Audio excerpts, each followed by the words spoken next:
I inherited a condemned mountain inn from my wife, while my son inherited her $4.2 million townhouse in Beacon Hill. When he found out, he called me a sentimental old fool, told me the inn was a moldy ruin in the Blue Ridge, and gave me 19 days to get out of the house where my wife had just died. So I packed a duffel bag, drove 3 hours through fog and switchbacks, and used the brass key she left me on a front door I had never opened in my life. What I saw inside that inn stopped me cold, not because it was beautiful. It wasn't. The wallpaper was peeling. Half the chandeliers were missing crystals. The floor in the west hallway sagged like it was tired of telling the same story to people who never listened. What stopped me was the card table in the middle of the old lobby. 2 envelopes, a ledger, and a note in my wife's handwriting. Daniel, if Nathan tries to take this place from you, it means I was right about him. Do not leave. Do not sign anything. And whatever you do, open the cellar room before you trust anyone's version of the truth. My wife had been dead for 8 days. 8 days since I held her hand in a hospital room while the rain tapped the glass, and the last thing she said to me was, "Promise me you won't let him sell the mountain." At the time I thought she meant sentiment, memory, legacy, a place she loved as a girl. I did not understand she meant survival. I also did not understand that the son I had raised, the same boy who used to sit on the hood of my truck eating peach ice cream with both hands, had already spent almost 2 years helping a developer and a doctor prepare to erase me from my own life. Before this story is over, I'm going to tell you how my wife used an old inn, a hidden spring, and a stack of legal traps to protect me from my own son. How a man in a charcoal overcoat offered me $12 million on my front steps because he thought grief had made me stupid, and why the white lilac bush beside the inn became the one thing I carried from ruin to ruin until the truth finally bloomed. My name is Daniel Mercer. I'm 70 years old. I spent 36 years as a fire captain in Massachusetts. I know what smoke does to walls, what panic does to judgment, and what a collapsing floor sounds like a half second before it gives up. What I did not know until all of this happened was what greed sounds like when it uses concern as a mask. It sounds calm, measured, professional. It says things like capacity review and continuity of care and transition plan. It smiles when it lies. It makes coffee while it robs you. It sends flowers to funerals and bills to widowers. My wife, Lillian Mercer, could hear that sound long before I could. Lillian was the sharpest person I ever knew. Not loud, not flashy, just terrifyingly clear once she had decided what a thing was. She built Mercer Springs Hospitality from one orchard cabin and a failing family inn into a boutique hospitality company people from Boston and New York like to describe with words like legacy and destination and artisanal, which always made her roll her eyes so hard I thought they might stay there. She understood land, water, timing, people, especially people. I understood structures, pressure, routine, fire behavior, and if I'm being honest, the comforting illusion that decent families stay decent if you just keep showing up, paying bills, and refusing to dramatize ordinary tension. Lillian used to tell me that was my best quality and my biggest weakness. "Danny," she'd say, stirring tea at the kitchen island without looking at me, "you think refusing drama is the same thing as refusing danger. Sometimes it just means the danger gets more time." I always laughed when she said things like that. I'm not laughing now. Our son Nathan was 39 when Lillian died. He was not born cruel. That is important. People like simple stories because simple stories help them sleep. The wicked child, the golden child, the snake in the crib. Real life usually takes its time. Nathan was a bright kid, funny in flashes, beautiful in the careless way some boys are beautiful before they realize it can become a tool. He loved boats, miniature train sets, and for about 18 months, salamanders. We had 6 temporary terrariums in the garage one summer, and Lillian said if one more living thing came into the house without discussing it first, she was moving into a hotel built by someone else out of protest. He grew up around money later than people think. That matters too. When he was small, we were comfortable, not rich. I was a captain in the fire department. Lillian was rebuilding Blackwood Inn in Virginia with money she borrowed from 3 banks and a stubborn aunt who did not trust any of them. We had one good car, one bad one, and an argument every fall about whether the roof over the mudroom really needed one more patch or whether I was getting emotionally attached to decay. Nathan's childhood was not silk sheets and trust funds. It was hand-me-down baseball gloves, Sunday pancakes, and long drives to the mountain inn every August where Lillian would walk the ridgeline in boots older than our marriage and say, "There's money under this place if I ever get the timing right." I thought she meant tourism, weddings, fall foliage packages, the usual. I did not know she meant water. Blackwood Inn sat on 640 acres in the Blue Ridge above a limestone shelf and a deep natural spring. Lillian's family had owned it in one form or another since 1938. The inn had once been a summer boarding house, then a hunting lodge, then a near ghost by the time she inherited it with a leaking roof and more sentiment than cash flow. While everyone else in her family argued about selling it, she studied it. The aquifer. The old bottling records from the 1950s. The abandoned rail spur on the southern edge. The county development plans. The fact that a future bypass might eventually cut travel time to the property in half. She saw things years before they became obvious. That was her gift, and in the end, the thing that saved me. Nathan never inherited that gift. He inherited her intelligence without her patience, and my stubbornness without my loyalty to ordinary people. Bad combination. profitable in the wrong hands. By college, he had expensive taste and a talent for describing every appetite as ambition. He studied finance, wore shoes I considered emotionally suspicious, and had opinions about everything before he had earned the right to have them. Lillian used to say, he confuses moving upward with moving well. I defended him. Of course I did. That is another thing fathers do when they are not paying attention. We translate warning signs into phases because the alternative feels like betrayal. Then came Adrienne. Beautiful, precise, always composed. The kind of woman who could hand you a condolence casserole and make you feel like you were receiving instructions instead of food. She and Nathan made sense together in a way that should have worried me earlier. Everything between them seemed efficient, optimized, curated. Even their affection looked like it had been tested in market conditions. But they gave us Lucy, my granddaughter, red scarf in winter, gap between her front teeth. A laugh so honest it could make a bad week feel embarrassed for trying. If you want to know how people like Nathan and Adrienne keep power longer than they should, part of the answer is children. Not because the children are part of the evil, because love for them makes the adults around them hesitate 1 second too long. And 1 second too long is sometimes all a bad system needs. When Lillian got sick, everything narrowed fast. Ovarian cancer. Stage 3. Aggressive. The words doctors use when they are trying to say run without technically saying there is nowhere to run. We got 19 months. 19 months of infusions, hope disguised as scheduling, casseroles, airport coffee, medication organizers, and the quiet violence of pretending ordinary conversations still mattered as much as they used to. She kept working longer than she should have, negotiating from bed, calling surveyors between treatments, reviewing well rights while I measured her water intake and learned how to act normal in waiting rooms. Nathan visited often at first, then selectively, then strategically. That word only makes sense now. At the time I told myself it was hard for him to watch. That grief makes people weird, that not everyone knows how to sit with illness. All true, and still not the real story. About 6 months before Lillian died, Nathan started asking more about Blackwood Inn. Not sentimental questions, valuation questions. What did the county assessment say? Was the inn insured as hospitality property or legacy residential? How were the mineral and water rights held? Were the outbuildings deeded separately?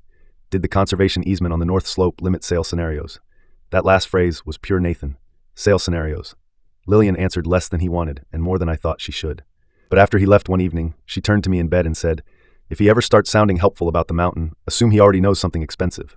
I remember laughing, telling her our son wasn't a cartoon villain. She did not laugh. "No," she said, "that would actually be easier. The will." The will reading took place 8 days after Lillian's funeral in Elise Rowan's office on State Street in Boston. Elise had been our attorney for 21 years. She wore navy like it was a moral commitment and kept her silver hair pinned so neatly it looked rehearsed. I trusted her because she had once told a luxury hotel buyer, "No is a full sentence, Mr. Baines, and I don't bill by the syllable," without raising her voice once. The conference room smelled like lemon polish and old paper. There was a carafe of coffee nobody touched.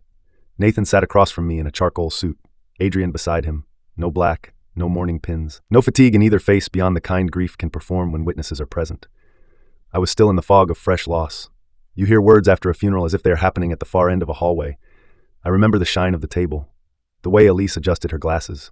The fact that Nathan had one ankle on his knee like this was a board meeting he planned to win. Elise began. "To my son, Nathan Mercer, I leave the Beacon Hill townhouse located at 14 Charlemont Row, appraised at $4.2 million. Adrienne inhaled softly. Nathan did not react much. That bothered me. Most people at least blink when $4.2 million lands in their lap. My son looked like a man seeing a delivery he had already tracked. Elise continued. The brokerage portfolio managed through Winslow Private Banking, current market value $6.8 million. The Mercer Harbor annuity accounts, current value $1.9 million. The art inventory cataloged in Appendix B, the Mercedes sedan, and all controlling shares in Mercer Springs City Holdings. Nathan's jaw flexed. Not surprise. Calculation. By the time Elise finished his section, the math sat in the room like a second person. More than $12 million in immediate assets, plus control of the city properties, plus the townhouse, plus the art. Then Elise turned the page and looked at me. To my husband, Daniel Mercer, I leave Blackwood Inn and all acreage held under Mercer Mountain Holdings, including the Spring House, Orchard Parcel, Eastern Stables, and Auxiliary Lodge buildings. Silence. Nathan actually frowned. Excuse me, he said. Elise did not look up.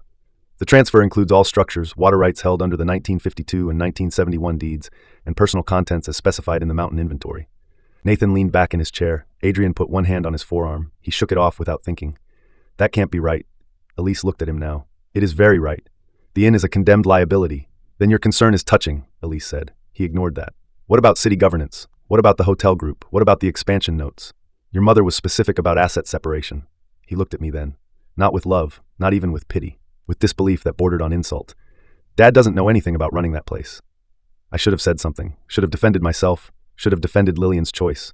Instead, I sat there holding a grief so heavy I was still learning where to put it. Elise slid an envelope across the table toward me. Heavy cream paper, my name in Lillian's handwriting. Daniel, open only at the inn. Beneath it, she placed a brass key on the table. Old, solid, cold-looking. Nathan laughed once, short and ugly. So that's it, he said. Mom leaves me the actual company and gives Dad a collapsing monument with a fantasy attached. Adrian said softly, Nathan. He ignored her too. Elise folded her hands. Your mother anticipated resistance from you. Resistance? Yes. She left instructions regarding interference, probate challenges, capacity claims, and forced sale attempts. That got his full attention. What does that mean? It means, Elise said, that if you intend to treat your mother's final directives as negotiable, you should first make sure you understand the price of losing. I looked at her then, really looked. There was more in her face than professionalism. Sympathy, yes, but also alertness. Like she had spent months preparing for a door to open and had just heard the latch move. Nathan stood abruptly. This is absurd. The inn bleeds money. The county wanted it torn down 10 years ago. Elise corrected him immediately. The county wanted the West Wing condemned 10 years ago. Details matter. He turned to me. Dad, you're not really going to move into a mountain wreck at 70. I haven't decided anything. That was the wrong answer. It sounded weak in my own mouth. Nathan heard weakness like dogs hear rappers. The townhouse needs work before Adrian and Lucy move in full time, he said. We'll obviously help you transition, but you need to be realistic. Transition. Another one of those words that sounds kind while building a trap. The meeting ended badly and fast. At the door, Elise stopped me and pressed another folded sheet into my hand. Not the letter, something else. If he starts using phrases like review, capacity, transition, continuity, or tax burden before you reach the inn, call me before you answer. I stared at her. What did Lillian know? Elise met my eyes and said the only honest thing she could say without breaking some promise. She knew enough to worry professionally. Then she looked toward the hallway where Nathan's voice was already rising at someone on the phone. And personally. On the drive back to Charlemont Row, I did what old men in grief do when reality gets too strange. I tried to make the strange normal by narrating it plainly to myself. Lillian left Nathan the city fortune because he understood that world. She left me the inn because she loved the mountain. The letter would explain the sentiment. Nathan was upset because the arrangement looked odd on paper. Everything would cool down in a day or two. I actually thought that. I was still thinking it when I found the locksmith van in front of the townhouse and two men carrying out the carved walnut desk from Lillian's study. Nathan stood in the front hall holding a clipboard. I can still feel the temperature of that moment. Cold outside, hot in the chest, lost turning from abstract to logistical. What is this? I asked. He did not even look guilty, only busy. The redesign team came earlier than expected. Adrian wants the first floor opened up. That is your mother's study. It was my mother's study. I looked past him. The built-in shelves Lillian had designed around a century-old map of the Blue Ridge were being stripped. Her desk lamp was wrapped in bubble sheet. The framed aerial photograph of Blackwood Inn from 1989 leaned against the wall, waiting to be carried out like a forgotten mirror. You didn't even wait, he shrugged. Actually shrugged. Dad, holding rooms in amber isn't grief. It's bad taste. That was when I understood something simple and horrible. He had not just accepted Lillian's death. He had scheduled around it. That night I slept in the guest room of the townhouse that had been my home for 18 years. At 11:14, Nathan came in without knocking, carrying a folder. He set it on the bed beside me. 19 days, he said. I looked down. Formal notice to vacate occupancy. Excuse me? This house transferred immediately. Adrian's mother is helping with Lucy after school now, and the construction calendar is fixed. 19 days gives you time to get to the mountain, sort the place, decide whether to sell, and stop pretending this is personal. Stop pretending this is personal. I looked at him, and for one impossible second I saw the boy with peach ice cream on his face. Then it was gone. I said very quietly, your mother has been dead 8 days. He crossed his arms. And in those 8 days I've done everything. Paperwork, press calls, staff retention, asset stabilization. The least you can do is not make the housing transition harder than it needs to be. Housing transition. There it was, one of Elise's words. I picked up the folder. 19 days. Legal letterhead. Typed like I was a tenant with overdue rent instead of his father with fresh funeral clothes still hanging in the hall closet. Nathan stood in the doorway and added, and please don't remove anything from the first floor without inventorying it. The contents were assigned by will class and we need a clean chain. Chain. Even his nouns sounded like restraints. When he left, I sat there in the half-dark holding that notice and hearing Lillian's voice from weeks earlier. If he starts sounding helpful about the mountain, assume he already knows something expensive. I reached into my jacket, touched the envelope marked open only at the inn, and for the first time since she died, I felt something sharper than grief. I felt warning. 19 days. The next morning began with demolition. Not loud at first. That was the insult. Just competent men doing scheduled work, while the person most wounded by it stood 10 feet away in slippers. At 6:32, I heard the trucks. At 6:35, I saw them through the guest room window. 2 contractor vans, 1 landscaping trailer, 3 men unloading drop cloths, pry bars, boxed fixtures, and the kind of cheerful efficiency people bring to expensive destruction. When I came downstairs, Nathan was in the kitchen pouring coffee, as if timing a remodel less than 24 hours after serving grief to acquaintances was a mark of discipline. You hired a crew? Yes. For what? The greenhouse comes down first. The architect says it blocks sightlines and traps damp. The greenhouse. Lillian's greenhouse. Glass roof. Painted cedar frame. White shelves she built with her own hands because she said every respectable woman deserved one space where fragile things could be warm on purpose. The last winter before she got sick, she kept white lilacs in raised boxes there because Massachusetts cold was too hard on them outside. She used to stand inside on raw February mornings with a mug of tea. Pruning leaves and talking to seedlings like negotiations could happen between species if the tone stayed practical enough. I walked past Nathan, through the mudroom and out into the back garden. The crew had already started, panels removed, potting bench carried toward the dumpster. Her copper watering can set beside a stack of debris like an afterthought. One worker, "It's diseased." "No, it isn't. The greenhouse is coming down. Then the plant comes with me." Nathan stared at me for a second, measuring cost against annoyance. Finally, he said, "Fine, take the bush, take all the dirt attached to it, just don't stop the schedule." I crouched in wet mulch and dug that white lilac out with my bare hands, while men in branded jackets disassembled the last room my wife had made entirely for herself. Cold soil under my nails, glass cracking somewhere behind me. Nathan standing at the patio door as if watching a cleanup operation after weather rather than after his own mother's life. That little lilac root ball sat in a black plastic tub beside my bed the rest of my time in that house. By day 3, the first floor was already unrecognizable. The study walls patched, the old pine library table removed, Lillian's mountain maps boxed up and tagged, her framed botanical prints leaning in a hallway like the house itself had grown embarrassed by their memory. Nathan moved through it all in fitted shirts and controlled urgency. Phone at his ear, contractors on rotation. Adrian selecting finish samples at the island where Lillian used to sort invoices and cut apples for Lucy. The speed of it all told me everything I needed to know about their grief. Real grief does many things badly. It does not usually coordinate marble deliveries. On day 4, Nathan brought home a man named Dr. Roland Pike, silver hair, perfect coat, soft hands, a physician specializing, as Nathan explained, in late-life transition and executive capacity evaluation. That phrase made Elise's warning sheet burn in my pocket. Roland Pike smiled at me over a neat stack of brochures in the dining room. One featured a photograph of a private residence community in New Hampshire. Stone walkway, smiling older couple, sunlight that looked expensive. "I'm not looking for assisted living," I said. "Of course not," he replied. "This isn't about assisted living. It's about optional support during major relocation and bereavement." Nathan added, "The mountain has no proper medical access, Dad. It could be dangerous for you to isolate there while dealing with everything." Everything. Meaning Lillian, the will, the fact that he wanted me gone before I could understand what Blackwood actually was. Roland Pike opened a blue folder. Capacity review, transitional conservatorship options, short-term financial management, emergency discretionary oversight. All the words were neat. None were honest. He talked about continuity, about reducing decision burden, about allowing Nathan to manage mountain tax exposure while I settled emotionally. That phrase almost made me laugh. Settled emotionally. Like grief was mud in a glass that could be left undisturbed until it clarified. I asked the only question that mattered. If I sign any of this, what authority does Nathan gain over Blackwood Inn? Roland Pike answered without shame. Temporary authority over decisions that could materially affect asset preservation, pending your stabilization. Nathan leaned forward. "It protects you." "No, it protected timing. That was the whole point." I pushed the folder back untouched. "Get a different old man." Roland Pike smiled politely, as if I had made a joke from a place of understandable confusion. Nathan did not smile at all. After the doctor left, Nathan followed me to the guest room. "You're making practical help impossible," he said. "I'm making theft inconvenient." His face hardened. "Do not call concern theft. Do not call control concern." For one second, he looked so much like Lillian in anger that it almost broke me. Then the expression shifted, thinned, sharpened into something entirely his. "The county has back taxes on the mountain," he said. "If you can't handle them, the inn gets auctioned, the spring parcels get picked apart, and all Mom's sentiment turns into county paperwork. Sign the temporary review, let me clean it up, and we all move on." Spring parcels. There. Too specific. Too quick. I stared at him. "What spring parcels?" He hesitated. "Only a beat. Enough." "Ancillary rights," he said. "I looked through some of her old holdings because somebody had to." I did not answer. He took that as room. "You have 15 days now, not 19. The contractor schedule moved." Then he left. That night I called Elise. She answered on the second ring. "Did he bring capacity language?" "Yes." "Did he mention spring rights?" My grip tightened on the phone. "Yes." Silence. "Then good. That means he is scared." "Scared of what?" "Of you reaching the inn before he can structure your options." "What am I walking into, Elise?" She exhaled slowly. "A place your wife spent 2 years trying to keep out of his hands."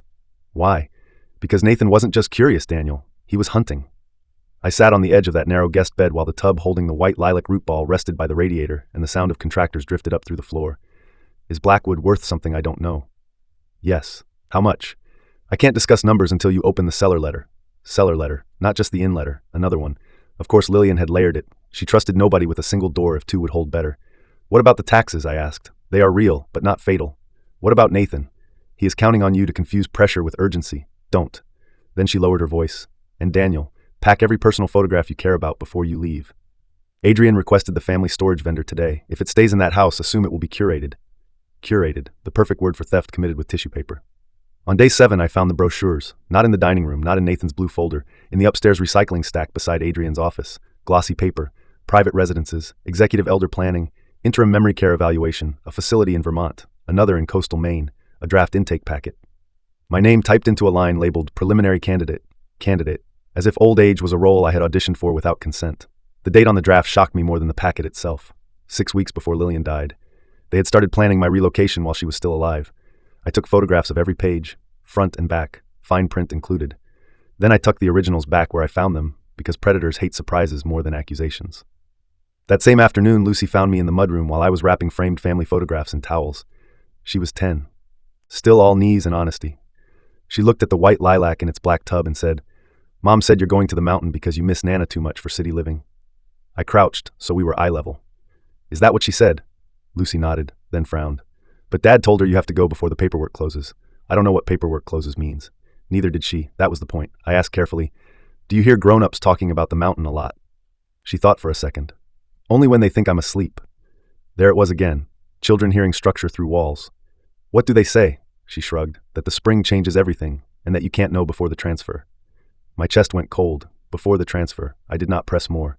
You never make children carry evidence if there is any other way. I kissed her forehead, told her the lilac would like mountain air, and packed the rest of the photos with shaking hands. By day 11, the house no longer felt like mine. By day 12, it no longer felt like Lillian's either. By day 13, Adrian had paint samples taped across the parlor wall. By day 14, Nathan stopped pretending the timeline was negotiable. By day 15, he handed me a new notice with a legal rider about abandoned personal effects. And by day 16, a cream envelope arrived by courier from the county assessor in Virginia. Delinquent tax notice, Blackwood Inn and mountain parcels, amount due, deadlines, penalty schedule, sale exposure. I stared at the total and understood why Nathan had been using words like burden and urgency. The number was large enough to panic a grieving man, small enough to make a fast sale feel reasonable. Exactly the kind of number Lillian would have described as weaponized if deployed at the right emotional moment. That evening, Nathan made his offer. 100,000 cash, he said from the doorway of the guest room. I absorb the tax exposure, take over the mountain, and you walk away clean. I looked up slowly. 100,000. Generous for a condemned inn, or cheap for a spring? He went still. Then he said too quickly, "You don't understand what you're talking about." That told me everything. I folded the tax notice, set it beside Lillian's unopened letter, and said, "Then maybe I should drive up there and learn." The drive to Blackwood. I left Boston on the 19th morning just before dawn with one duffel bag, 2 file boxes, the tub holding Lillian's white lilac, the cream envelope Elise had told me not to open until the inn, and a chest full of enough anger to keep a car moving through weather.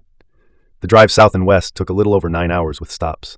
Massachusetts gray turned into Connecticut glare, then the long industrial fatigue of New Jersey, then Pennsylvania hills, then finally the slow narrowing roads of Virginia where cell service weakens and the trees begin to look like they know secrets.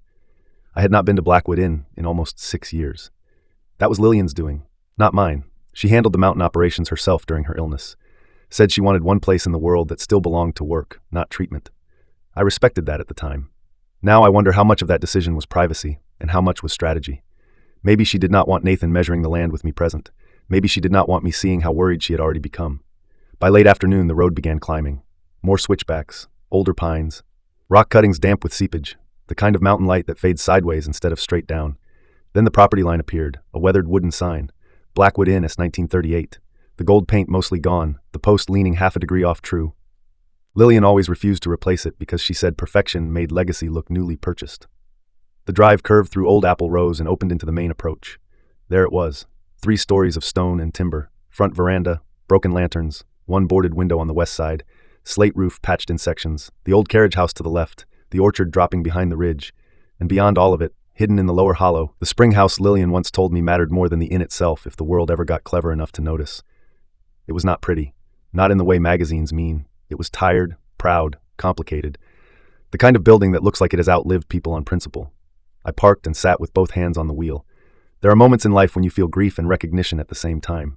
Seeing Blackwood again was one of them. I could feel Lillian everywhere. In the way the mountain opened. In the curve of the porch rail she once paid too much to restore because the carpenter used chestnuts salvaged from a church roof. In the orchard rows. In the fact that this whole beautiful wreck still existed because she had refused the easy sale 5 separate times. I carried the lilac tub up the steps first. That felt right, like introducing one stubborn survivor to another. The front door opened with the brass key and more resistance than welcome. Dust in the lobby, cold air, faded rugs, chandeliers with missing crystals, the old check-in desk still standing, a cracked mirror, 4 lobby chairs draped in sheets, and exactly where Lillian said they would be, a card table, 2 envelopes, a leather ledger, and a flashlight. I set the lilac beside the desk and opened the first letter standing up. Daniel, if you are reading this, Nathan already moved too fast. That means grief did not slow him. It sharpened him. Do not panic. The taxes are real. The ruin is exaggerated. The danger is not the inn itself. The danger is timing. Blackwood is not a burden. It is leverage. The cellar room beneath the old dining hall contains what you need to understand why. Use the brass key on the red-painted door in the lower corridor. Open the blue folder first. Read everything before you answer anyone. Trust Elise. Trust Mara Quinn if she appears. Plant the lilac by the south wall. It will take there. I had to stop after that. Not because the letter was long, because it sounded like her. Calm. Decisive. Slightly annoyed at the possibility of my avoidable confusion. Mara Quinn. I remembered the name vaguely. Caretaker from years ago. Local. Good with boilers and payroll and people who expected mountain staff to behave like decorative furniture. Lillian liked her because she could fix a burst pipe and insult a hedge fund manager in the same afternoon. I opened the second envelope. Another note. The cellar key is the same brass key. If Nathan has already used the words review, transition, burden, capacity, or care, assume he is acting on information he should not have. If he offers to buy Blackwood before you open the cellar room, it means Conrad Pike has already shown his hand. Do not negotiate with either of them. If you hear that the county wants to seize the spring, that is a bluff wrapped around a real risk. The deeds matter more than the building. And Daniel, I am sorry. I wanted to believe we still had more time to tell you together. I sat down on one of the sheet-covered chairs after reading that. The lobby was silent except for wind touching the west windows. Outside, the mountain was turning blue at the edges. Conrad Pike. Not Roland Pike from Boston. Another Pike. Of course, there was a family relation somewhere. Lillian had once mentioned a developer by that name trying to buy contiguous ridge land for a private resort project. I remembered because she called him a man who could monetize moonlight if zoning allowed it. I took the flashlight, walked through the old dining room and found the corridor beneath. Stone walls, cold damp smell, storage shelves, 3 old wine racks, and at the far end, just as she wrote, a red-painted door. The brass key turned harder there. The lock was old, stubborn, like the building itself. Inside the cellar room sat a steel cabinet, a trunk, and 2 banker's boxes, all labeled in Lillian's hand, blue, red, green, insurance. I opened blue first. On top was a letter. Daniel, Nathan has been diverting money from company retention accounts for 18 months. I discovered the first discrepancy while reviewing mountain restoration expenses in March of last year. At first I assumed sloppiness. Then I saw the pattern. Then I saw Conrad. Everything after that was preparation. Below the letter sat bank summaries, transfer logs, expense reports, a handwritten timeline in her strong, narrow script. June 14th, unauthorized withdrawal routed through capital reserves. August 3rd, false consulting payment tied to Pike Development Shell. October 21st, duplicate disbursement masked as city property maintenance. January 7th, movement through Mercer City Holdings into outside legal retainer. Total misappropriated by preliminary count, $462,000. I read that twice. $462,000. Not mistaken reimbursement, not accounting drift, theft with a necktie on. The next pages were worse. Email printouts between Nathan and Conrad, subject lines about timing, access, delay pressure, and deed sequencing. One message from Nathan read, "Dad will fold once the tax number lands. He doesn't have the appetite for drawn-out mountain problems, especially not alone." Another from Conrad, "Then make sure he feels alone." I sat there in that cold cellar room with the flashlight on the papers and understood for the first time that my son had not just wanted the inn. He had built a strategy around my grief, measured it, priced it, scheduled it. Blue folder led to red. Red contained the family structure of the betrayal. Not financial first, personal. Conrad Pike had been courting spring rights in the county for years.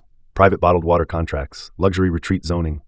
A future bypass route still quiet enough to be profitable to those who bought before announcement. Lillian had refused him repeatedly. Then Nathan began feeding him internal data. Assessment values, well yield estimates, restoration costs, Lillian's health status, my retirement accounts, projected decision pressure after her death. There were surveillance stills from a restaurant in Richmond, Nathan and Conrad at a back table, Adrienne joining them later. Another in an airport lounge, another outside a title office. Every photograph more devastating than the last, not because the meetings happened, but because of the ease in Nathan's posture. Not desperation. Partnership. At the bottom of the red file sat a document draft titled Temporary Asset Preservation and Family Continuity Agreement. It would have placed Blackwood under Nathan's authority following an elder capacity review if I signed the Boston doctor's packet. Under the agreement, I would retain lifetime residential courtesy in a designated unit subject to compliance and health status. Courtesy, not ownership, not dignity. Courtesy. I read that word until it turned poisonous. Green contained what Lillian had actually built. Water studies, deed maps, county minutes, 2 letters from an environmental engineering firm, 1 memorandum from a beverage company called Blue Crest Artisan Waters. The spring beneath Blackwood was not ordinary mountain water. The limestone filtration and mineral profile made it unusually stable, commercially desirable, and legally valuable under old family deed structures. Nobody outside Lillian and a handful of specialists seemed to fully understand. She had spent 2 years quietly consolidating control of the spring house, the lower meadow easements, and a dormant bottling license first filed in 1952 and left untouched for decades. At current numbers, Blue Crest projected a long-term water rights partnership worth between $24 and $29 million over the life of the contract. Not immediate cash, structured royalties, upfront capital for restoration, a boutique bottling line using the Blackwood name, annual revenue more than enough to make the inn self-supporting again. I sat back against the stone wall. There it was, the expensive thing. Not fantasy, not sentiment, water. Nathan had not wanted the mountain because he loved his mother's history. He wanted the spring beneath her history. The green folder included one more page that mattered even more than the numbers. An irrevocable spousal trust, executed 15 months before Lillian's death. Blackwood Inn, mountain acreage, spring rights, and associated deed structures held outside Nathan's direct claim. Interference clause, fraud trigger, inheritance forfeiture language. If Nathan attempted to use capacity review, coerced sale, conservatorship, or transfer negotiations with any named prohibited party, including Conrad Pike or entities under his control, Nathan would forfeit specific distributions from the city estate and expose the evidence package to civil and criminal referral. Lillian had not just seen the betrayal. She had architected around it, and she had done it while dying. I did not cry in the cellar, not then. Shock is drier than people think. I carried the green folder upstairs, made coffee from an ancient percolator in the kitchen because grief and fury still respect habit, and planted the white lilac in the cold dirt by the south wall just before full dark because she had asked me to. The mountain wind cut straight through my coat. The soil was rocky, my hands hurt, and somehow that simple physical act steadied me more than anything since Boston. When I came back inside, there was a truck in the drive, old Ford, local plates, woman in a canvas coat standing on the porch holding a toolbox and a grocery sack, Mara Quinn. She looked older than I remembered, and exactly as unimpressed by bullshit as Lillian always claimed. "Took you long enough," she said by way of greeting. I stared at her. "My wife told me you might say something warmer." She underestimated my mood and overestimated your timing. Move. I brought soup, generator fuel, and the duplicate insurance file. We've got work. Mara Quinn and the insurance file. Mara Quinn entered Blackwood like she still owned the right to criticize its dust. Maybe she did. She had worked the property on and off for 15 years, caretaker, bookkeeper, crisis manager, emergency boiler whisperer, part local legend if the county rumors were right. Lillian trusted very few people completely. Mara was one of them. She set the grocery sack on the kitchen counter and unpacked things in practical order. Thermos, soup container, generator keys, a flashlight that made my cellar one look decorative. Then a thick manila envelope marked insurance duplicate. "Lillian gave me this 6 months ago," she said. "Told me if you showed up alone and angry, hand it over. If you showed up with Nathan, burn it." You don't sound surprised. I'm local, not blind. Nathan's been sniffing around the spring for months. Conrad Pike's men have been measuring roads they don't own and smiling too much in public meetings. That usually means somebody thinks the dead can't object. I opened the insurance file. Photocopies of the green trust documents, backup copies of the red conspiracy materials, 2 notarized statements from county officials about quiet pressure around Blackwood's spring permits, and a USB drive. What's on this? More than should exist if people had any sense, Mara said. Lillian liked backup, then she got sick and upgraded from backup to siege planning. We ate soup standing at the counter because the kitchen table was still buried under paper. It tasted like potatoes, black pepper, and the kind of care that refuses sentiment because there's too much actual work to do. While we ate, Mara filled in the parts Lillian's folders only outlined. Conrad Pike had started buying ridge properties 3 years earlier through shell companies. Not enough land for a resort, enough to make access valuable. He wanted Blackwood because the spring house sat at the legal and commercial center of the water package. Without it, he had expensive scenery. With it, he had leverage for high-end development and a premium water contract. Nathan met Conrad in Boston at a financing dinner. At first, it was ordinary networking. Then it became information. Then money. Then what Mara called that smug phase men get when they start confusing fraud with sophistication. Adrian knew more than she admitted. Maybe not every deed map, not every transfer, but enough. Enough to plan around my removal. Enough to discuss me as a timing problem. Enough to ask Mara, 6 weeks before Lillian died, whether the south wall of the inn was structurally stable enough for future guest privacy adjustments. Future guest privacy adjustments, Mara repeated with a grim little smile. Turned out she meant whether an upstairs apartment could be carved out for you cheaply while Nathan controlled the rest. Courtesy residence. The word from the draft agreement came back to me again. Mara went to the wood stove and lit it while talking. She knew they were moving before they knew she knew. That gave her the edge. Most people confront too early when family turns ugly. Lillian got quieter. I could see that. Even sick, she had a way of becoming still when the math of a person changed in her mind. Mara continued. She shifted payroll authority, broke the deed lines out, forced the spring records into separate storage, got Elise involved, got Blue Crest interested. Then she started baiting Nathan with partial numbers just to see who surfaced around him. Conrad, yes. Also Roland Pike in Boston, Conrad's cousin. Medical ethics apparently run weak in that bloodline. There was more. Roland Pike had performed older adult asset reviews before. Nothing criminal on paper. Just enough polished clinical language to frighten families into temporary authority structures that somehow always lasted longer than advertised. Nothing provable by gossip. Plenty alarming if you read outcomes instead of brochures. Around 9 that night, my phone rang. Nathan. I looked at Mara. She nodded once. Answer. Speaker. So I did. Dad. Yes, you made it. I'm at the inn. How is it? Cold, honest, full of paperwork. Silence. Then his voice shifted into the smoother register he used when he wanted to lead. I've been thinking, the tax burden plus structural condemnation makes a sale more rational than either of us probably wanted to admit. Either of us, as if he had ever wanted anything except control.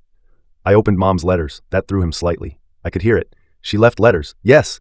What exactly did they say? Enough. That word bought me one of the strangest small pleasures of my life, hearing Nathan lose rhythm. Then he said, Conrad Pike is prepared to make a serious offer. There it is. What? The honesty. Took you less than 3 minutes. Dad, don't do that. Do what?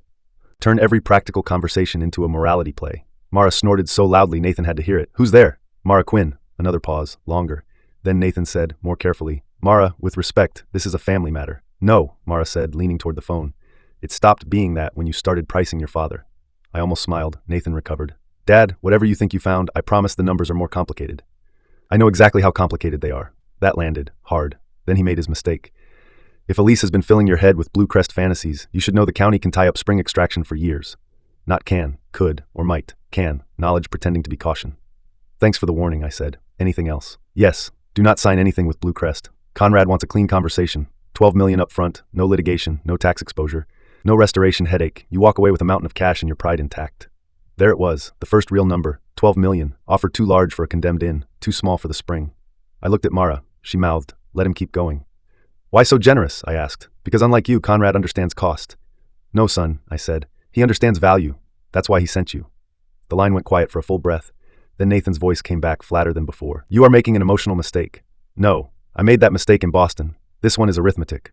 I hung up before he could rebuild. The mountain felt different after that. The inn, too. Not safer, clearer. Mara unrolled sleeping gear in the old manager's room because she said leaving me alone on the first night would only tempt me into morally satisfying stupidity. Around midnight, she went back out to the porch to smoke, and I stayed by the stove reading the rest of the insurance file. There was a page at the very back in Lillian's handwriting. Daniel, you will want to confront Nathan fast. Don't. He is strongest when he thinks you are the same husband and father you have always been. Good. Be that man long enough to let his impatience expose him. Then stop being convenient. I slept badly. Dreams full of hallways, bells, and water running under stone. At dawn, I woke to a truck in the drive and thought for one irrational second Nathan had come early with lawyers.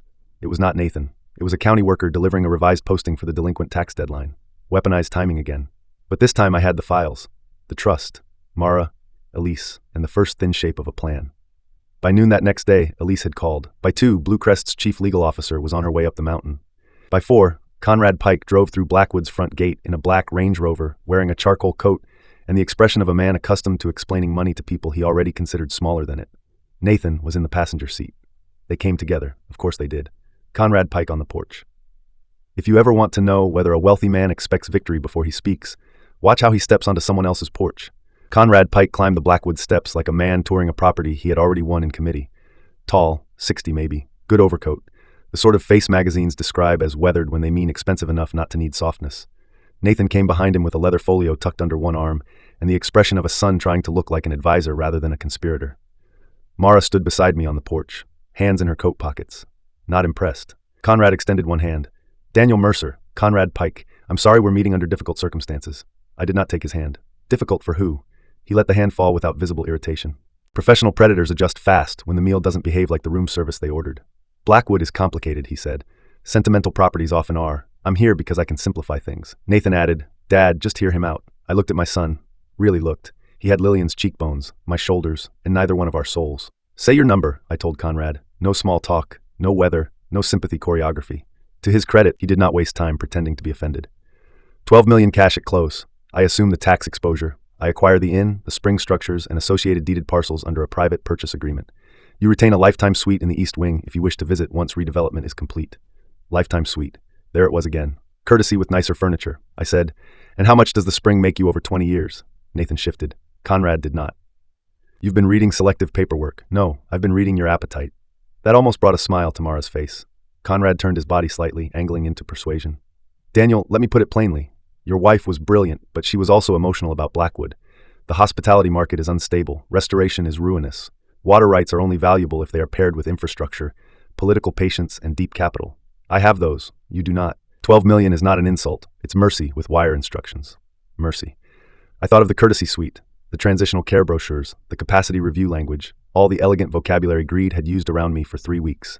Then I heard a car behind them, Elise Rowan's Mercedes, Blue Crest legal counsel behind her, a county sheriff's deputy in plain tan uniform, because Elise apparently no longer trusted wealthy men to discuss things without creating evidence. Good. Elise stepped out carrying a briefcase in the kind of stillness only lawyers and surgeons ever truly master. Perfect, she said, everyone in one place. Conrad turned. Nathan went visibly pale. Elise came onto the porch like she was entering court. Mr. Pike, she said, you are here in direct violation of the prohibited negotiation language attached to the Mercer Trust package served on your firm at 9:10 this morning. Conrad's expression barely changed. I haven't seen any enforceable service.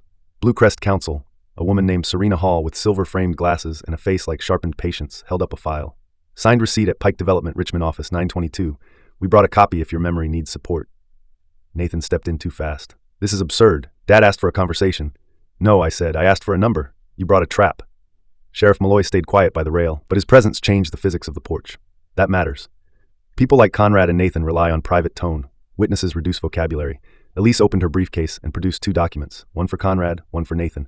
To Conrad Pike, notice of trust interference and prohibited party contact. She placed it in his hand. To Nathan Mercer, notice of inheritance jeopardy and fraud trigger review. That one she gave directly to my son. Nathan looked at the heading, and for the first time since Lillian died, I saw pure, unvarnished fear on his face. What is this?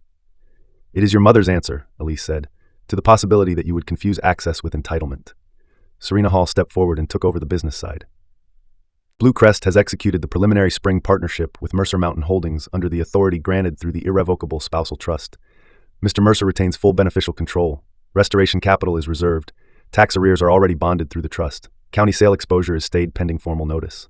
Conrad went very still. Nathan looked from Serena to me, then to Elise. You bonded the taxes? Elise did not blink. Lillian did, 8 months ago. It was a beautiful moment in a vicious little way, watching my son learn that his pressure point had expired before he even deployed it. Conrad shifted first. He was too experienced not to understand a board flipping beneath his feet. Daniel, he said, changing tone, this doesn't have to become hostile. It already is, Mara muttered. I ignored her only because I wanted the next part quiet. So tell me, I said to Conrad, was the plan always the same? Scare me with taxes, run a doctor through Boston, get Nathan named temporary authority, then buy Blackwood as a distressed asset from my own son. Conrad held my eyes. No more pretending now. Only calibration. The plan, he said carefully, was to keep this from becoming messy. That answer was enough to qualify as contempt in 3 states. Nathan looked at him sharply. He knew it too. Serena Hall asked, would you like to repeat that for the deputy, Mr. Pike? Conrad said nothing. Elise turned to Nathan. And you? If you pursue capacity review, forced transition, conservatorship, coerced purchase, or prohibited party negotiation, Section 9 of your mother's estate plan triggers automatic forfeiture of designated distributions, immediate evidence transfer to civil counsel, and criminal referral related to the reserve account diversions. Nathan's lips parted. No sound at first. Then, she wouldn't do that to me. Elise's voice stayed level. She already did. I wish I could say there was some great speech after that. There wasn't. Real victories rarely sound like movies. Mostly they sound like paperwork landing on expensive wool. Nathan unfolded the notice with shaking hands. Conrad looked toward the drive as if measuring whether departure still counted as strategy. Then from the lower orchard came another truck. Mara smiled slightly. Right on time. It was Blue Crest's survey team. Not because the company needed theatrics, because Lillian had scheduled the preliminary spring access inspection for that exact afternoon weeks before she died. She had timed the reveal down to the hour. The team came up the slope in field jackets carrying cases, maps, and instrument packs. Not dramatic, just real. The most humiliating thing a liar can face is ordinary verification. Conrad watched them and finally understood that Blackwood had already moved beyond speculation, beyond pressure, beyond the stage where he could still win by talking faster than everyone else. Nathan tried one last angle. Dad, you can't actually think you'll run this place, I answered honestly. No, but I can own what your mother left me without being robbed by my own son. That hit harder than any shouting could have. He looked at me with something like hate. Maybe not for the accusation, for the accuracy. Then he said the sentence that told me the old affection was really gone. You always chose her over me. I stared at him. No, Nathan, I chose decency over appetite. You just made them opposite things. Sheriff Malloy cleared his throat softly. The conversation had reached the point where everyone understood the next wrong sentence might become an exhibit. Conrad stepped back first. "I'll have counsel review the trust interference claim." Serena nodded. "Please do. We already have." He turned without another word and went down the steps. Nathan lingered. Always one last move with people like him. Always the belief that private blood can still do what public strategy cannot. When Conrad reached the car, Nathan said quietly, "If you push this further, you will lose the city assets in litigation before you ever earn a dollar from a spring." Elise answered for me, "No, you will lose them the moment you file." He looked at me, searching, maybe for softness, for the old father who still confused hesitation with kindness. I had loved that father. That was part of the problem. There on the Blackwood porch, with Mara on one side and my wife's last legal architecture standing between me and theft, I let that version of myself die. "Go home," I told my son. "Take your doctor cousin and your borrowed vocabulary with you. The mountain is closed to you." He did not move at first. Then he went down the steps and into the waiting car, and just like that, the first siege ended. Not the whole war. Wars of this kind prefer paperwork and delay, but the first siege was over. After the cars disappeared down the drive, Mara exhaled through her nose. "Well," she said, "that could have used less family and more gunpowder, but I'll take it." Elise almost smiled. Almost. Then she handed me one more document. "What's this?" "Your wife's supplemental note. I held it back in case you needed reminding after contact." I opened it there on the porch. "Daniel, when Nathan finally looks you in the eye after the porch meeting, pay attention to whether he asks how you are or what he has lost. That will tell you whether there is still anything to save." I folded the note carefully. Nathan had asked no such thing. The 48-hour threat, I wish I could tell you Nathan understood the porch, that he went back to Boston, poured himself a drink, stared out at Charles Street, and finally admitted his mother had outplanned him. He did not. Predators do not usually surrender just because the first door stays shut. They look for another entrance. Legal, medical, emotional, anything that still sounds respectable if typed on letterhead. 48 hours after the porch meeting, Elise called just after breakfast. "He's moving." "How?" "Probate challenge language, capacity petition in draft. Emergency concern over isolated widower, living in unsafe mountain conditions while under influence of aggressive commercial actors." I stood in the Blackwood kitchen with Mara tuning the generator in the yard and looked out toward the south wall, where the white lilac still leaned a little from transplant shock. Aggressive commercial actors. Yes, apparently Blue Crest is predatory now that they are not Pike development. What does he want? To freeze execution of the trust long enough to pressure negotiations. And can he? He can file. Filing and winning are not twins. She told me to meet her in Richmond the next day. Bring the blue and red folders. Bring the duplicate insurance file. Bring every communication from Nathan and Roland Pike. Bring any notes on the greenhouse demolition, the relocation brochures, Lucy's comments, the timing of the doctor visit. Bring the whole pattern, she said. Courts understand emergency claims better when you show the emergency was manufactured. That night, the mountain went cold fast. Mara built the kitchen fire high. We ate stew and made timelines across the old service table while wind worried the eaves. It is a strange thing to prepare for legal battle at 70 after spending your whole adult life believing family shame could always be managed privately if one remained calm enough. I kept thinking about the firehouse, how every real emergency eventually reaches a point where you stop asking whether the flames are appropriate and start choosing which wall can still be saved. That was where we were now. Mara drew columns on butcher paper. Nathan's movement, Conrad's movement, Roland Pike's movement, Adrian's movement, tax notices, transfer dates, company reserve diversions, property interest spikes, pressure phrases. Once the timeline existed in one place, it was uglier than before. Not because the facts had changed, because coordination had.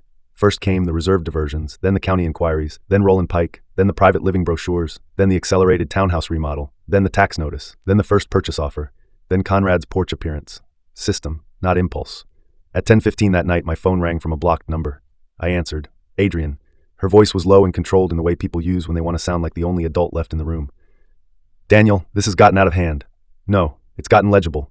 That kind of language is exactly why Lucy shouldn't be around any of this." I stared into the dark kitchen window. There it was. The child.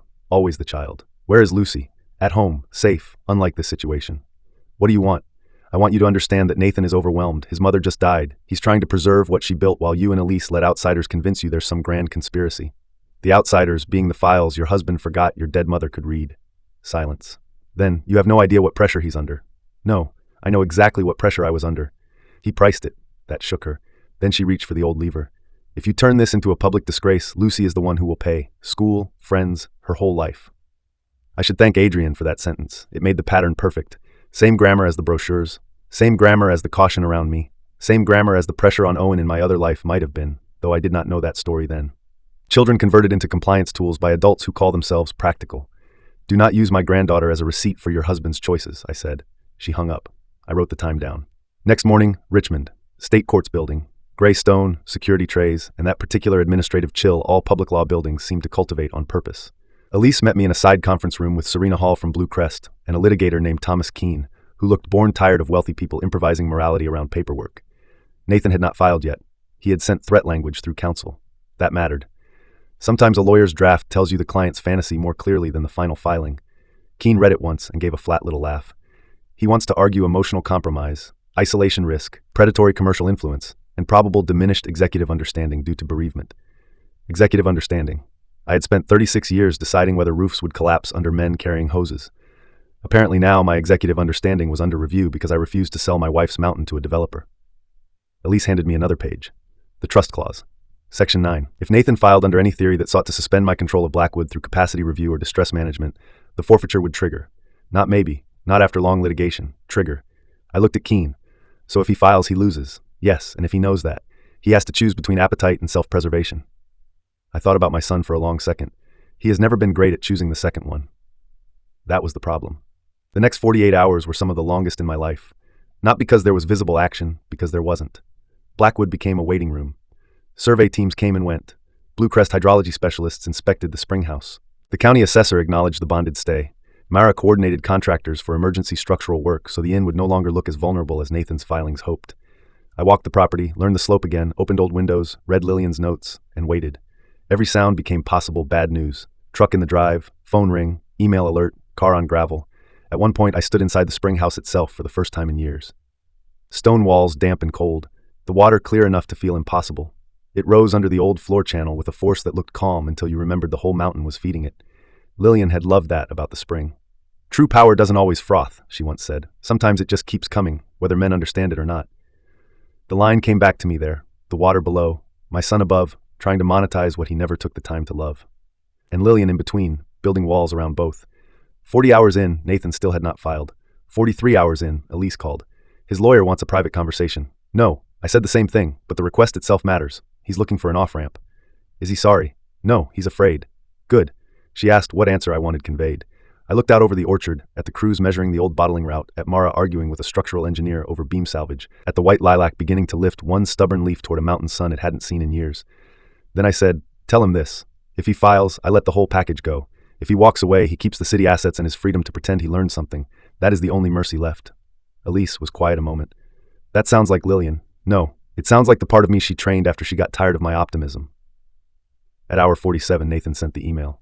Final communication, subject line, all neat, all bloodless. He withdrew all contemplated filings, accepted the trust, rejected any future interest in Blackwood, reserved all rights to his designated city inheritance, requested no further direct contact absent issues involving Lucy. I read it twice, cold as polished marble, no apology, no mention of grief, no mention of me, only structure. I replied with 5 sentences. You used your mother's death as a scheduling advantage. You attempted to remove me from my home through false care language. You conspired to force a sale of property you knew was worth vastly more than you offered. Do not contact me except where Lucy's safety or choice genuinely requires it.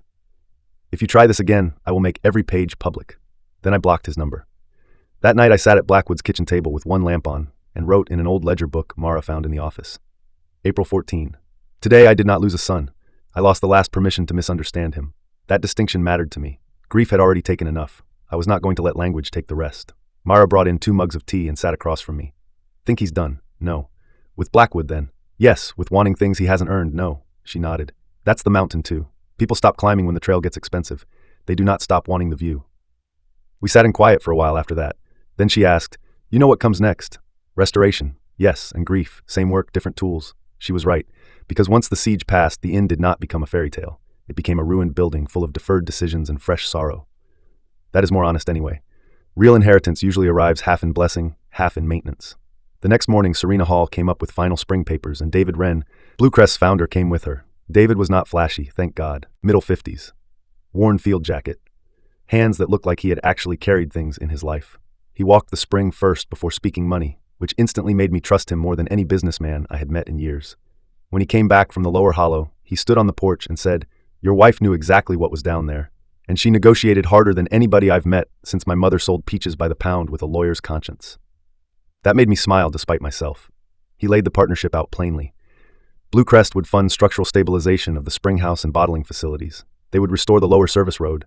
Blackwood would receive an upfront development payment, annual royalties, and minority branding rights through the Mercer name. The inn itself would remain mine. The orchard, the ridge, the spring, the outbuildings, all mine. No courtesy sweet language, no displacement, no hidden authority structure. I asked the practical question, what does it become? David looked out over the mountain. If you want my blunt answer, it becomes whatever your wife thought it should become after she removed the men who wanted to strip it for parts. That was the first time since Lillian died I felt something like future rather than only survival. Not relief, not happiness, future. We signed the preliminary partnership 3 weeks later in the old dining room under temporary lights because the west windows still needed repair, and Mara said any deal that waited for perfect circumstances would probably die in committee. When the papers were complete, David shook my hand and said, "Congratulations, Mr. Mercer. You own one of the rarest springs on the East Coast and one of the most stubborn inns in Virginia." "I was married to one of the most stubborn women in Massachusetts," I said. "The property seems consistent." That night, I walked down to the south wall with a flashlight and checked on the white lilac. It was still drooping, transplant shock, cold soil, too much change too fast, but one leaf was fully open now, small, pale, absolutely alive. Restoration. There is a kind of labor that numbs grief without denying it. I recommend it if your body still allows you the privilege. For the next 6 months, Blackwood Inn and I rebuilt each other in practical increments. Roof first, always roof first. That was my fire captain brain. You do not rescue what water keeps reaching.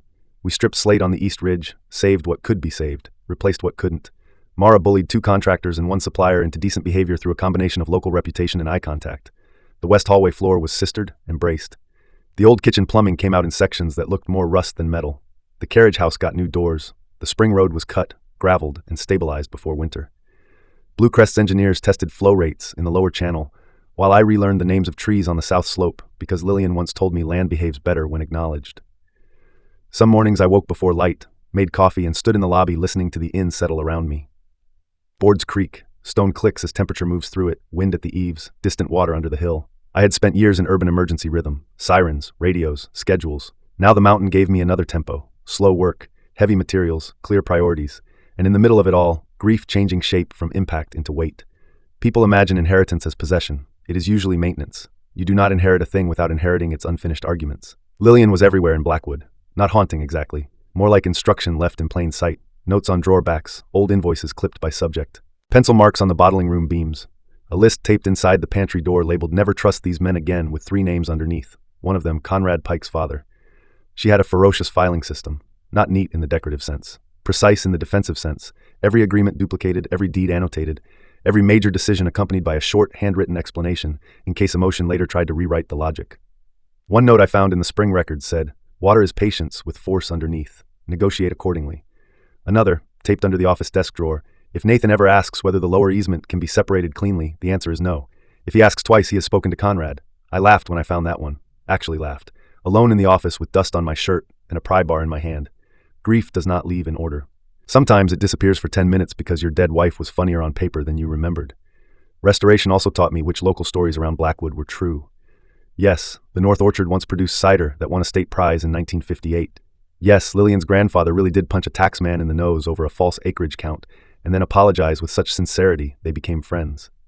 Yes, people had been trying to buy that spring quietly for 40 years. And yes, the county believed Blackwood would eventually become either a wedding venue or a pile of stone because modern people rarely imagine a third option for old places.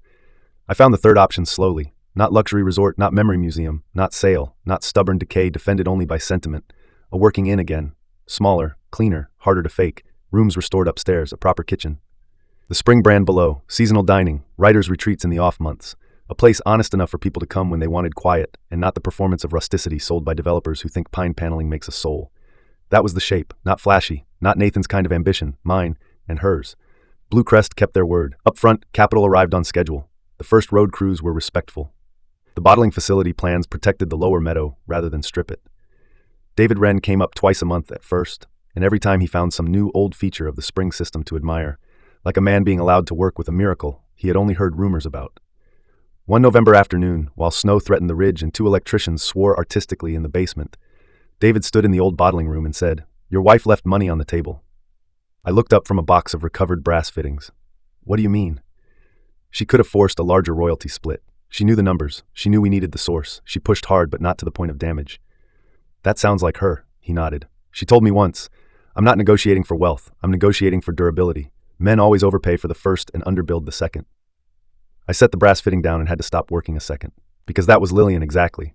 Not hungry for sheer accumulation. hungry for things that could last after appetite passed through them. Winter on the mountain is no joke. By January, the upper road iced hard enough to punish optimism.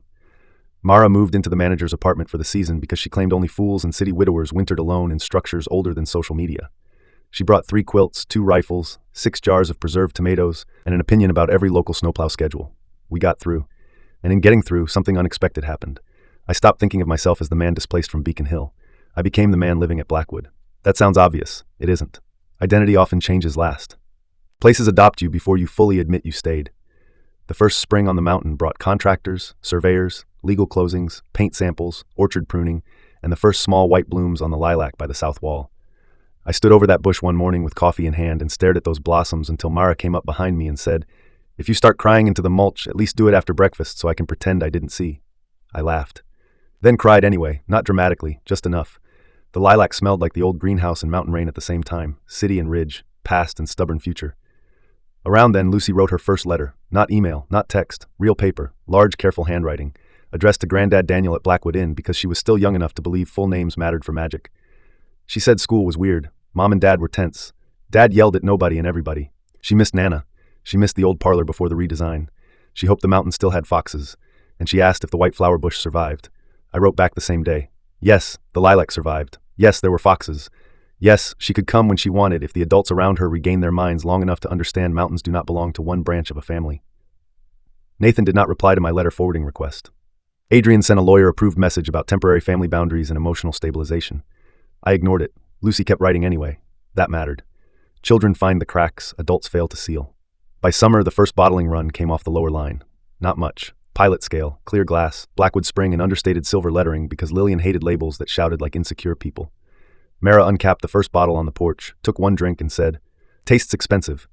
I kept the first case unopened in the pantry for 3 weeks before finally drinking one with dinner. Cold, mineral clean, mountain at the back of the tongue. The sort of thing Nathan would probably have described as premium profile and brand adaptable. I described it the way Lillian would have. It tasted like we won the right fight. But restoration was not all progress. Grief stayed. So did anger. Some nights I still walked the lower road replaying the porch, replaying the greenhouse, replaying the notice to vacate. Some days all the work in the world did not keep Nathan's face from showing up in the office window when I least wanted it. Then Conrad Pike was arrested. Not for Blackwood, at least not directly. For bribery tied to county access deals, shell land purchases, and fraudulent valuation pressure around water-adjacent properties. The state had been watching him longer than any of us knew. Lillian's files helped. So did the trust package. So did the desperate little trail greed leaves once it starts believing it is smarter than scrutiny. Elise called with the news. "He's finished." No one like Conrad ever believes that. "He's finished enough." Then she added, "Nathan has been approached about cooperation." That stopped me. What kind?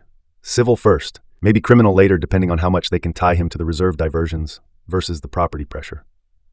I sat in the office at Blackwood with the window open to summer rain and felt something far more tired than triumph. My son had gone from finance darling with a townhouse and a carved inheritance to a bargaining witness around a mountain he no longer had any right to touch. The part of me that still remembered salamanders and peach ice cream did not celebrate. The rest of me poured a drink and walked down to the south wall and told Lillian, aloud like an old fool, "You built this one tighter than he was." Mara heard me from the porch and wisely pretended she hadn't. Nathan returns. He came back in October. Of course he did. Not openly at first. First came the messages through counsel, then the request for a private meeting, then the note from Lucy, shorter than usual, saying Dad looks thinner and Mom is angry at everything and are you still mad forever? That last line stayed with me. Are you still mad forever? Children ask the clean question adults drown under vocabulary to avoid. By then Blackwood had reopened 6 guest rooms. Not the full inn. Not yet. But enough. Weekenders from Charlottesville, a pair of retired teachers from Baltimore, 2 sisters from Raleigh who spent 3 days painting on the veranda and said the place felt like memory done honestly. That pleased me more than occupancy numbers. One Friday afternoon as the maples started going from green to flame, Mara came into the office and said, "Your son is at the gate." I looked up. With counsel? No. With a face like he knows that would backfire. I went out to the drive. Nathan stood beside a dark SUV in a navy coat. No briefcase, no folio, no overconfident posture, just tired around the eyes in a way I had not seen before. Whether that tiredness came from consequence or regret, I did not yet know. He did not come up the porch steps until I told him to. That mattered more than he may have realized. We sat in the east parlor because I did not trust him in Lillian's office and did not want the kitchen contaminated by the effort of the conversation. The room still smelled faintly of fresh plaster and old cedar. A fire burned low. Through the west windows, the lower meadow shone gold. Nathan looked around once. "You restored it?" "Yes," he nodded. Not praise, acknowledgement. Then silence, long enough to prove he had not rehearsed an apology, which almost made me trust him more than a polished one would have. Finally he said, "Conrad is talking." I assumed. I've been advised to cooperate. I assumed that too. He looked at the floor. Mom knew everything, didn't she? Yes. All of it? Enough. That same word again. Strange how a family can spend years destroying itself and still circle back to one syllable when the truth gets too precise. He rubbed one hand over his mouth. Older suddenly. Not gentler. Just more worn. I didn't think she'd go that far. She didn't. You did. He took that without protest. That mattered too. Then he said, "Adrienne moved out." I said nothing. "She took Lucy to her mother's for now." Still nothing. "She says I became impossible after the trust locked." There are moments in life where a man confesses without really confessing. He names circumstances around him, hoping you will help him narrate them into tragedy rather than choice. I did not help him. "What do you want, Nathan?" He looked up at me then. Straight on. No performance this time. "I want to know if there is any version of this where I am not done with you forever." There it was. Not apology exactly. Not ownership. Need. Human need. Late and imperfect, but real enough to make the room harder. I answered honestly. Yes. His shoulders shifted very slightly. Then I finished. But not quickly. And not because you're lonely now that the math turned on you. That landed. He nodded once. Fair. Was it fair? I don't know. Fairness after family betrayal is a childish standard anyway. You get consequences and possibility, not balance. He tried once to talk about stress, about pressure, about feeling overshadowed by Lillian's brilliance and my steadiness and Blackwood's mythology and the city company and all the expectations he thought success would quiet. I let him speak. People sometimes need to hear the weakness in their own explanation before shame can turn into accountability. When he was done, I said, "Every difficult feeling you just described may be real. None of them made you fake tax pressure, use a doctor cousin as a weapon, or try to relocate me through care language." He shut his eyes. I know. No, you know now. That is not the same as knowing then. He sat with that. Then he did one thing right. One small thing. But right. "I'm sorry," he said. "Not for losing, for planning it." There are apologies so late they feel like archaeology. You brush dirt off them carefully, because even now they might crumble if handled wrong. I did not absolve him. Did not rush. Did not say I knew. I asked, why? He looked out the window toward the lower spring road. Because every time Mom spoke about the mountain, she sounded more alive than she ever sounded talking about the city assets. Because Conrad made it seem obvious that she was leaving real money buried in old stone while I did the visible work. Because I thought if I controlled Blackwood, I'd finally control the center of the family story. And because once I started stealing, I couldn't admit I wasn't building something. I had to call it strategy, or I'd have to call it what it was. There, finally, a sentence with bone in it. What was it? Theft, he said. Then after a second, an envy. That one I believed. We talked for nearly 2 hours. Not smoothly, not sentimentally. At one point I almost threw him out when he used the phrase, "if things had gone cleaner." No, nothing about that was ever cleaner. Only hidden. But by the end of the conversation, 2 things were true. First, he was going to cooperate fully against Conrad and the reserved diversions.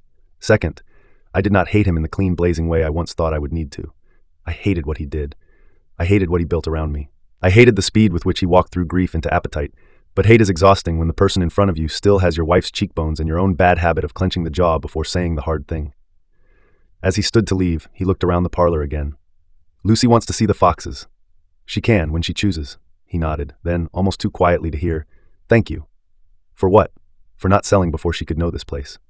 That hurt worse than the apology, because it reminded me what children inherit from adult choices besides money, landscape, access, truth, the right to know which things were worth fighting for. After he left, I walked down to the spring house in the dark. No flashlight, just moonlight and the low guide lamps we had installed along the path. Water moved under stone exactly the way it had the first night I came. Patient force. Lillian had been right. The mountain did not froth. It persisted, I told her, because sometimes speech is the only way grief stays from becoming rot. He apologized for planning it. The spring offered no opinion. Good. The dead should not have to finish every moral argument for us. A week later, Lucy came for the weekend. Red scarf, gap tooth replaced, longer legs, same honest laugh. She ran her hand along the porch rail and said, "It smells like Nana's stories." That almost broke me in the entryway. I showed her the orchard, the fox path above the ridge, the bottling line from a safe distance because children love machinery until adults add rules, and the white lilac by the south wall. "She lived," Lucy said, crouching by it. "Yes. She looked stronger here. Yes." She looked up at me. "People do too sometimes." Children. Always the clean question. Always the clean answer if you're brave enough to hear it. That night after she fell asleep in the blue room upstairs, I stood in the hallway and listened to Blackwood settle around us. Fire low, mountain wind, water beneath the hill. For the first time since Lillian died, the inn did not feel only like a battleground or a monument. It felt like inheritance in the truest sense. Not possession. Continuance. The first check. The first major Blue Crest royalty check arrived the following September by certified courier, and all I can tell you is this: numbers look fake when grief has trained you to expect pressure instead of surplus. I opened the envelope in the office at Blackwood with Mara sitting across from me, sorting linen invoices and pretending not to care. The statement was straightforward. Quarterly production, bottling distribution, premium reserve allocation, brand licensing, operating deductions, net royalty, $3,112,000. I read it 3 times. Then again. Then set it down carefully, as if moving too fast might cause common sense to return and explain why it was obviously a printing error. Myra kept sorting linen until the silence got too thick. Then she looked up and said, "That either says we're rich, or your face is finally given out." I handed her the statement. She read the first page, then the second, then put it down and nodded once. "Well," she said, "looks like the mountain decided to pay rent after all." I laughed so hard I nearly choked, partly from shock, partly because that is exactly the sort of line Lillian would have loved. The money did not make me euphoric. That surprised people later when they heard the numbers. They assume old men who suddenly find themselves rich become boys in reverse. Cars, watches, some foolish purchase proof that suffering did not waste them entirely. Maybe some do. What I felt was responsibility, and beneath that, a strange clean sadness. Because Lillian should have seen it. She should have stood with me in the office and rolled her eyes at the decimal precision and said something like, "See? Men were tripping over themselves to steal what they couldn't even read correctly." Instead, I stood there alone with a sheet of paper and a mountain finally paying out on a promise she had spent years protecting. I called Elise first. "The check came. That is why checks do," she said dryly. "How bad is the number?" I read it. There was 1 second of silence on the line. Then good. "That gives us real room. Room. Not luxury. Not indulgence. Room." That is the kind of lawyer she was, and increasingly, the kind of man I was becoming around this money. David Wren came up 2 days later to review the next production phase. He found me in the lower meadow with the statement folded in my jacket pocket and a post-hole digger in my hand because I had decided the old east fence line offended me. "Any normal human would hire this out," he said. "I was a fire captain. We call this retirement conditioning." He smiled, and we sat on overturned buckets in the shade while he walked me through forecasts. The spring would scale. The brand was testing above expectations. Blackwood Reserve, the still water line, had restaurants in 3 cities asking for exclusivity. The inn's name was carrying real weight. Then he asked the question that mattered more than all the numbers. "What are you going to do with it?" I looked out across the lower road where the bottling trucks moved in disciplined intervals under the maples. "I'm going to do what Lillian would have done if she trusted herself enough to be openly sentimental about it." He waited. "Which is, build something that outlasts the worst people involved." That answer became the foundation. Literally.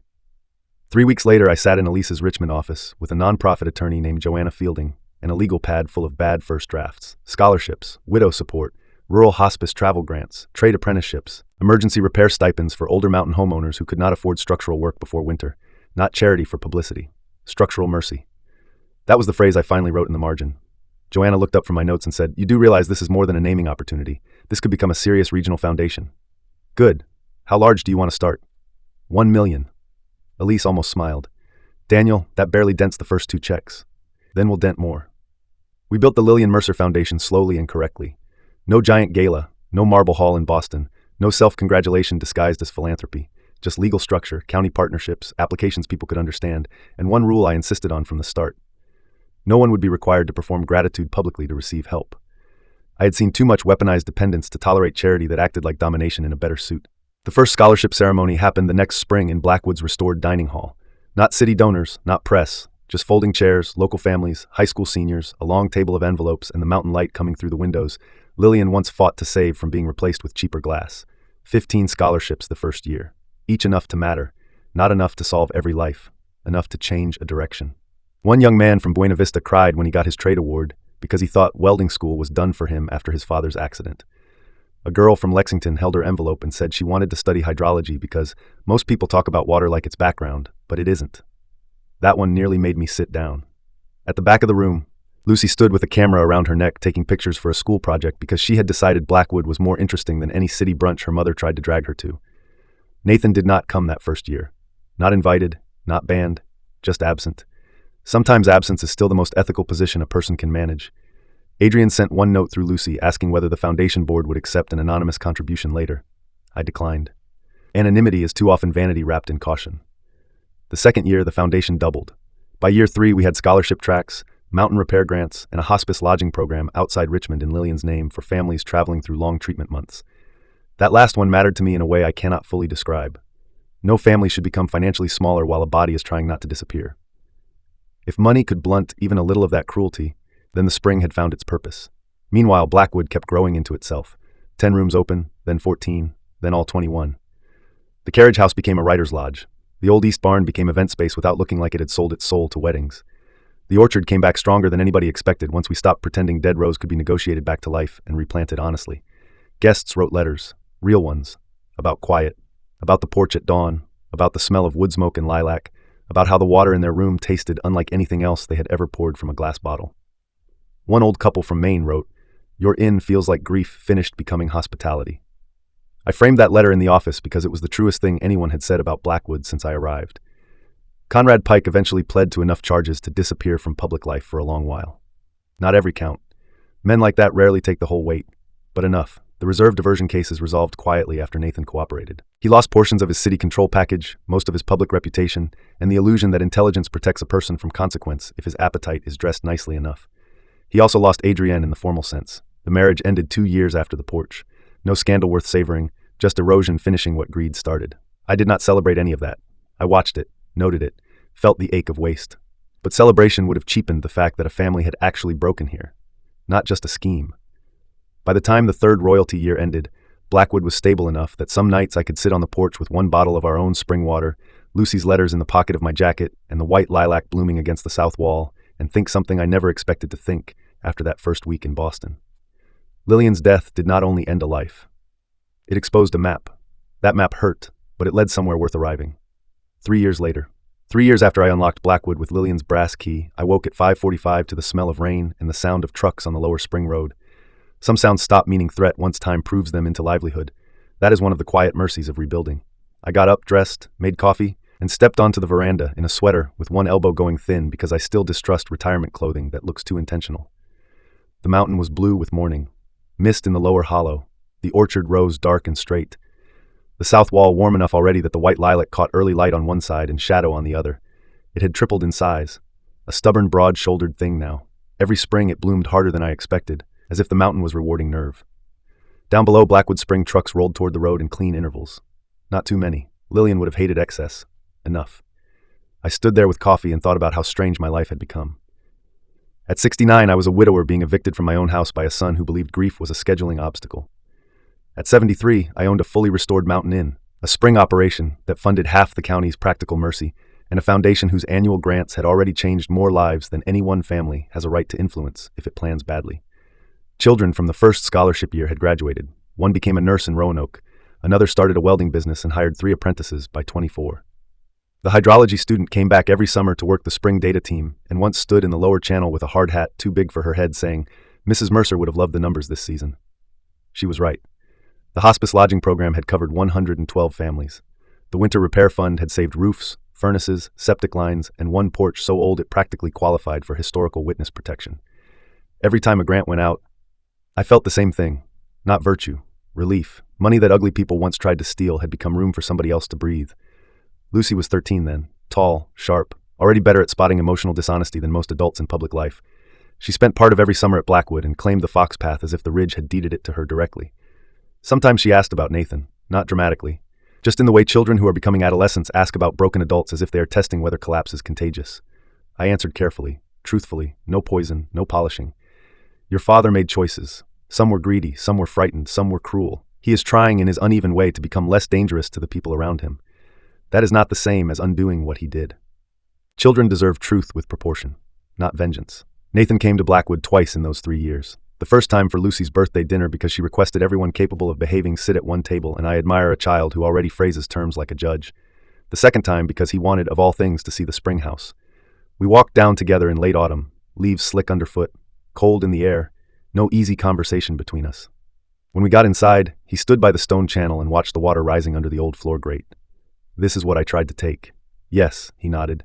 Then after a long silence said, "I still don't understand how Mom knew I'd go that far." I answered without thinking. "She knew because you kept asking about the mountain as if owning it would explain you to yourself." That one hurt him. Good. Not because I wanted pain, because truth without discomfort is usually just literature. He stood there a while longer, then said, "I loved her." "I know. I loved you too." There it was. The sentence grief usually wants and almost never receives in the form it imagined. I looked at the water instead of him. "I know that too," I said. "The problem was you decided love entitled you." We did not speak much after that, but he still came to dinner. He still showed up for Lucy when she asked. He still never again mentioned capacity, burden, transitions, or practical sales. That was enough for the season we were in. People often ask me now, when they hear some softened version of the story, whether I forgive him. The honest answer is complicated. and therefore unpopular. I do not forgive the plan. I do not forgive the greenhouse. I do not forgive the brochures dated before Lillian died. I do not forgive being priced. Some things should not be made morally easy just because years pass. But I also no longer live by the heat of that anger. The mountain burned cleaner than that. Work burned cleaner than that.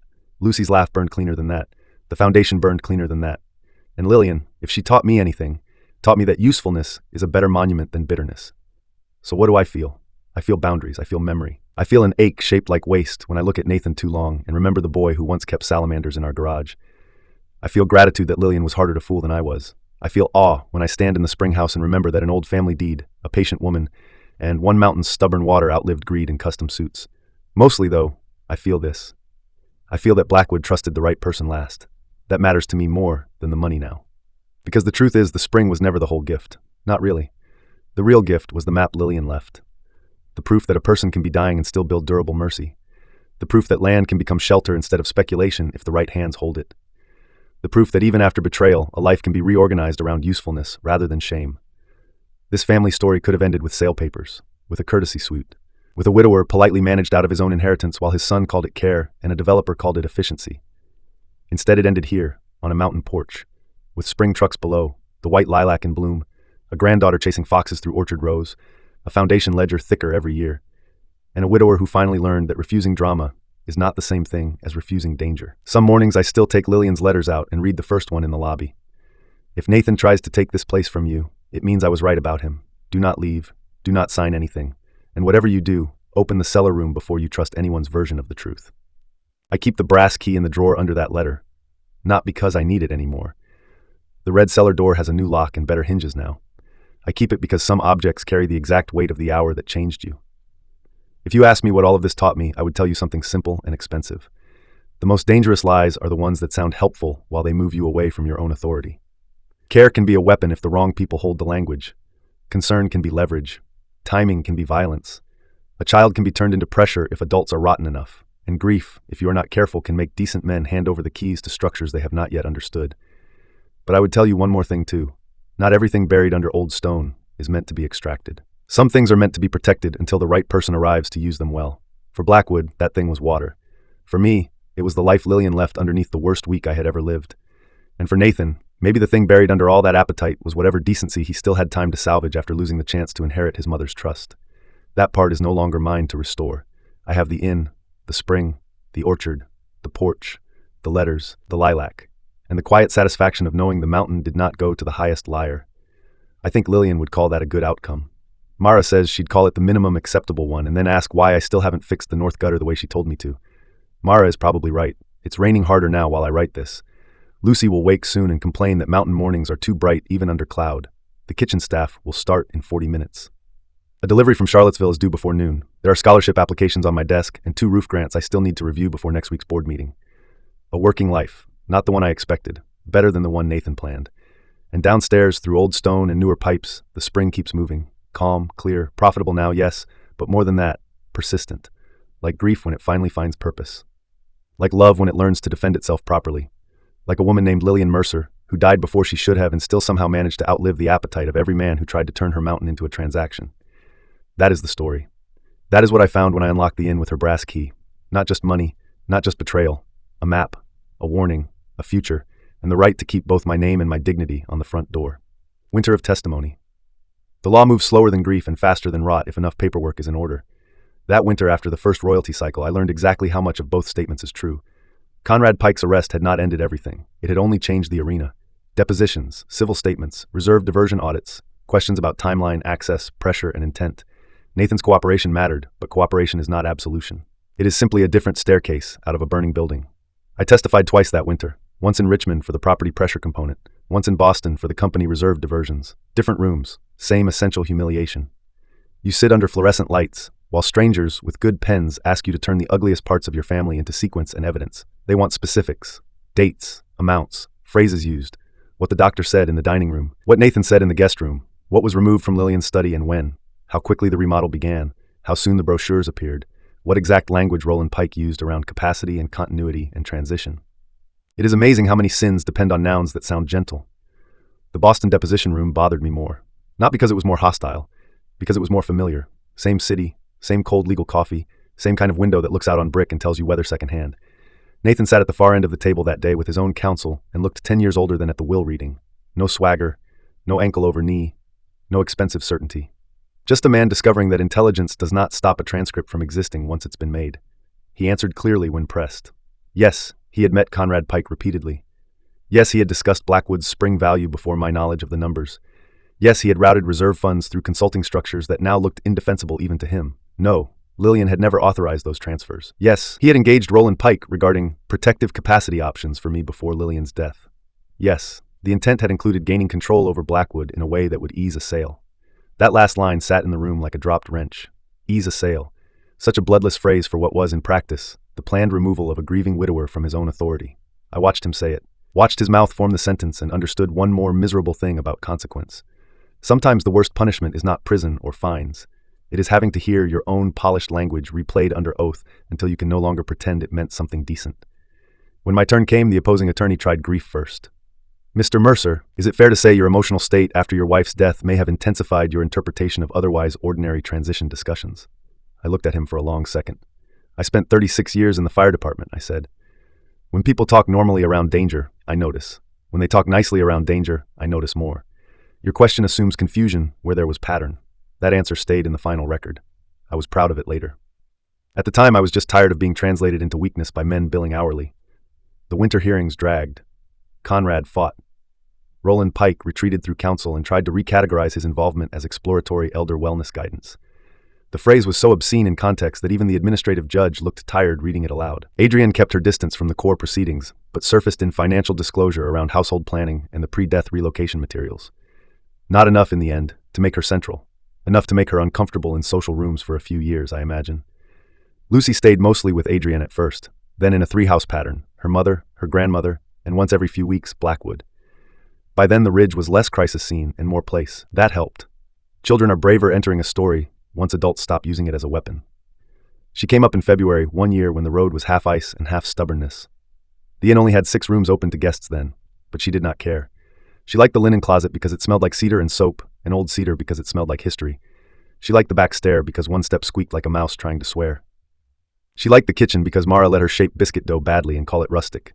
One evening, while snow moved across the porch lights in long white slants, she sat at the kitchen table drawing the south wall lilac and asked me, "Why do adults say practical when they mean cruel?" I put my mug down and stared at her. "What?"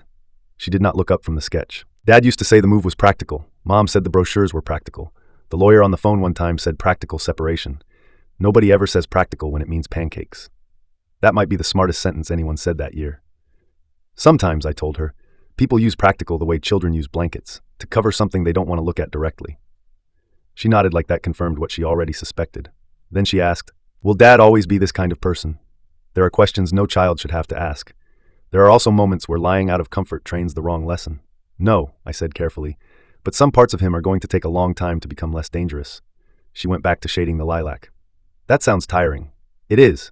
She considered that, then said, "I think mountains are better because you can tell where the edges are." I wrote that down later in the office ledger. Mountains are better because you can tell where the edges are. Children give you architectural truth if you leave enough room. By March, the worst of the hearings had passed. Conrad's options narrowed. Nathan's penalties clarified. He lost final control of several city-side holdings. Some assets were clawed back through civil settlement. Some were protected by the trust's ugly elegance. Roland Pike avoided prison but surrendered his Massachusetts license and whatever remained of his reputation among people who still believed phrases like continuity of care guaranteed moral content. Conrad did not avoid prison. He was too practiced, too greedy, too documented. The state wanted an example and he qualified. Mara celebrated by buying exactly 1 bottle of acceptable bourbon and saying, "I don't toast arrests, I toast the end of certain smiles." We drank on the porch while wind rattled the bare orchard. Around 10, after enough bourbon to make honesty easier but not theatrical, Mara asked, "You ever think about what would have happened if Lillian had told you the whole thing earlier?" "All the time." And I looked out toward the dark lower road. I would have confronted Nathan too soon, tried to father him out of a fraud structure that had already become profitable. I would have warned him before I protected myself. She knew that. Mara nodded slowly. She did. That's the part that hurts and helps at the same time. She understood me clearly enough to plan around my weaknesses while she was dying. "That's marriage," Mara said. "The good version, anyway." She was right, of course. Marriage, if done honestly enough, is partly devotion and partly defensive architecture built with full knowledge of the other person's blind corners. Spring brought another shift, not in the law, in the inn itself. The final west wing permits cleared, the old dining room lighting finished, the upper veranda reopened. A designer from Charlottesville tried to talk me into pale upholstery that honored the mountain's softened palette, and Mara threw him out before I had to ask whether the mountain had requested softening. Guests came, real ones, writers, retired couples, a photographer with too many scarves, two sisters who came every April for the trout streams and left insisting the mattress in room 9 had changed their opinions about hospitality and mortality both. That is when Blackwood stopped feeling like a preserved argument and started feeling like a life. The office became my center. Not because I enjoyed paperwork more with age, because from the office window I could see all the vectors Lillian had cared about.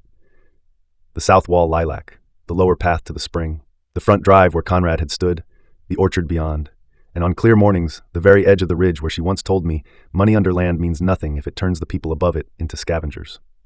I kept one drawer for the trust papers, one for the foundation files, one for Lucy's letters. Those letters grew in number and quality every month. Sketches at first, then complaints about homework, then observations about adults, then one about how city restaurants plate vegetables like they're apologizing for them. That one might actually have been inherited from Lillian. Nathan wrote twice that winter outside the legal process. No pleas, no grand speeches. One note after the Boston deposition saying, "I understand now why she didn't trust me with the mountain." Another after Conrad's plea became public saying, "I keep thinking about the greenhouse, and I don't know how I walked past it that morning and still thought of myself as a son." I did not answer either note. Not out of cruelty, because some questions have to sit unanswered long enough to become foundations rather than performances. People like Nathan had used explanation as currency for years. Silence was part of the correction. By the first full spring at Blackwood, the south wall lilac had stopped merely surviving and started thriving. Hardy leaves, multiple bloom clusters, a confidence to it. That plant became my private gauge of the whole enterprise. If the lilac held, the inn held. If the inn held, then maybe I did too. One morning in late April, I found Lucy crouched beside it with a camera. She had one braid loose and dirt on one knee. "What are you doing?" "Science," she said. "Looks like dirt. It's composition, which is art pretending to be science so adults take it seriously." That one was mine, I think, or perhaps Mara's. Either way, I was proud. She took a picture, then another, then looked up. "Do you think Nana knew it would live?" "Yes." "How?" "Because she knew stubborn things when she saw them." Lucy looked at the bush, then at me. "Then she probably knew about you too." That was my granddaughter. Never sentimental if observation would do. Blackwood becomes a place. The second and third years were less dramatic and more important. Anyone can survive a siege if they are angry enough. The real question is what kind of place you become once the enemy is gone and the rooms are yours to define. Blackwood answered that question in dozens of small decisions. We did not overbook. Lillian hated greed, disguised as growth. We kept local staff and paid them before consultants. We bought linens that could survive actual washing rather than impress catalogs. We rebuilt the orchard slowly instead of advertising romance over rot. We restored the spring house as a working miracle rather than a staged backdrop. And we made one rule for the dining room that Mara taped behind the host stand in block letters. No guest will ever be treated like they should feel lucky to be here. That may sound obvious, it is not. Half of hospitality is the art of making money from other people's insecurity. Blackwood refused that. If you stayed with us, you were welcome. Not branded, not optimized, not subtly graded by spending power. Word spread.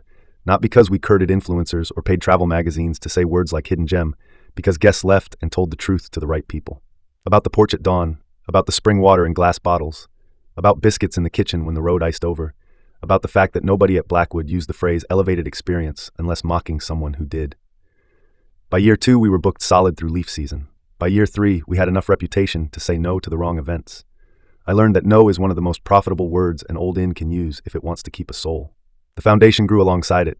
Scholarships doubled, then tripled. Trade apprenticeships turned into real businesses.